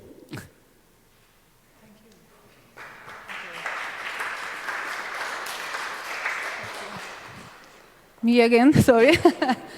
I think what was crucial, what Hannah also mentioned before, involving people straight from the beginning. I think that we heard this from the beginning, from the T1, you know, when we were preparing the analysis. I mentioned several times, please identify who within your organization can be a part of your team. This is very important because you can't know every information, but for sure some people, you know, in the neighboring offices, it's important even to ask them or to have a discussion aside at the coffee break or something like this. It is very important. Involve them straight from the beginning, you know. this is and of course also among the partnership of the project, it is important that we support each other, scientific partners among themselves and also the cities.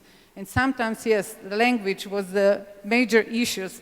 That's why we were trying, we were first scientific partners which, who started the process. So we were trying to find solution, how to present the concept of the Agora and for what results like urban regeneration agendas can be used for. That's why this cake which Andrada presented before, was like the concept was prepared in an abstract way because we know how the cake is made and what are the ingredients. So sometimes we also for us it is important to lower down, to use a simple language, and to give the message, that is important, to give the message in a way that is understood. So that's why this cake was was an idea. So thank you. And I also would like to thank also to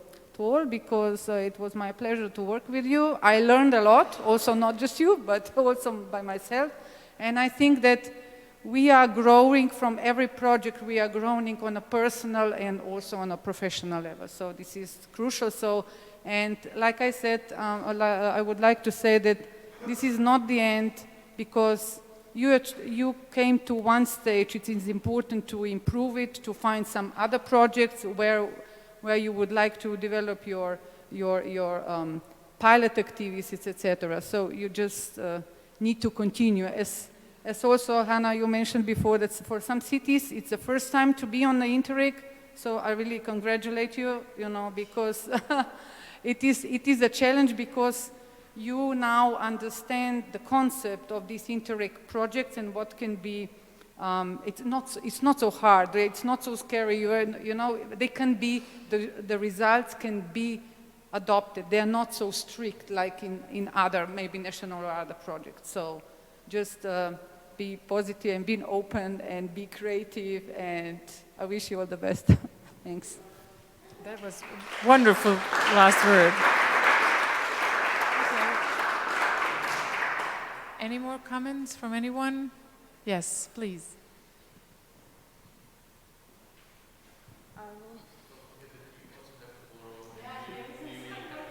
Yeah, I will be quick.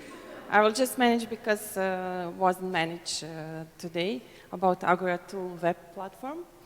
We in Koprivnica are very excited. We still have to test this tool. We are looking forward to mark our dots on the map with our spaces.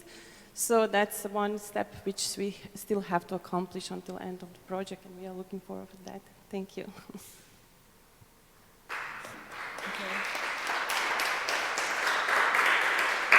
Thank you. And really be prepared because tomorrow there is also a capacity building seminar with me. So you don't get rid of me so easily. Livio, I give you the mic. Thank you.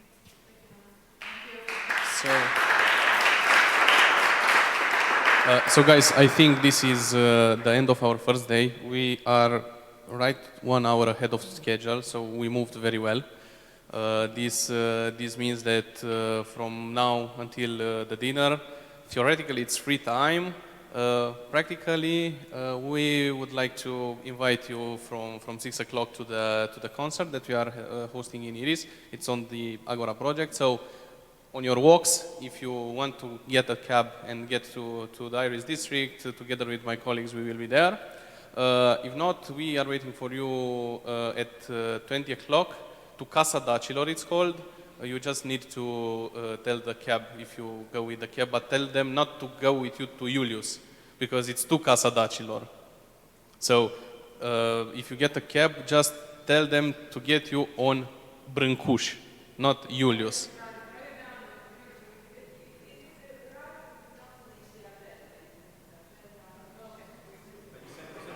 Yeah, I also send the location on the email. Because the cab driver, if you get a cab, could possibly take you to the other location of Casa Dacilor. So If you want to go from here to the city center, there's the main Christmas market open. There are lots of shops. You can walk, you can do whatever you like. I don't think that if you want to visit something, I think everything is open, so you can check. You can find anything you want on Google Maps or on other map website. And if you want to see each other, you also have the location for the Iris market in the email that I have sent. It's quite far, like a 20 minutes ride. Okay.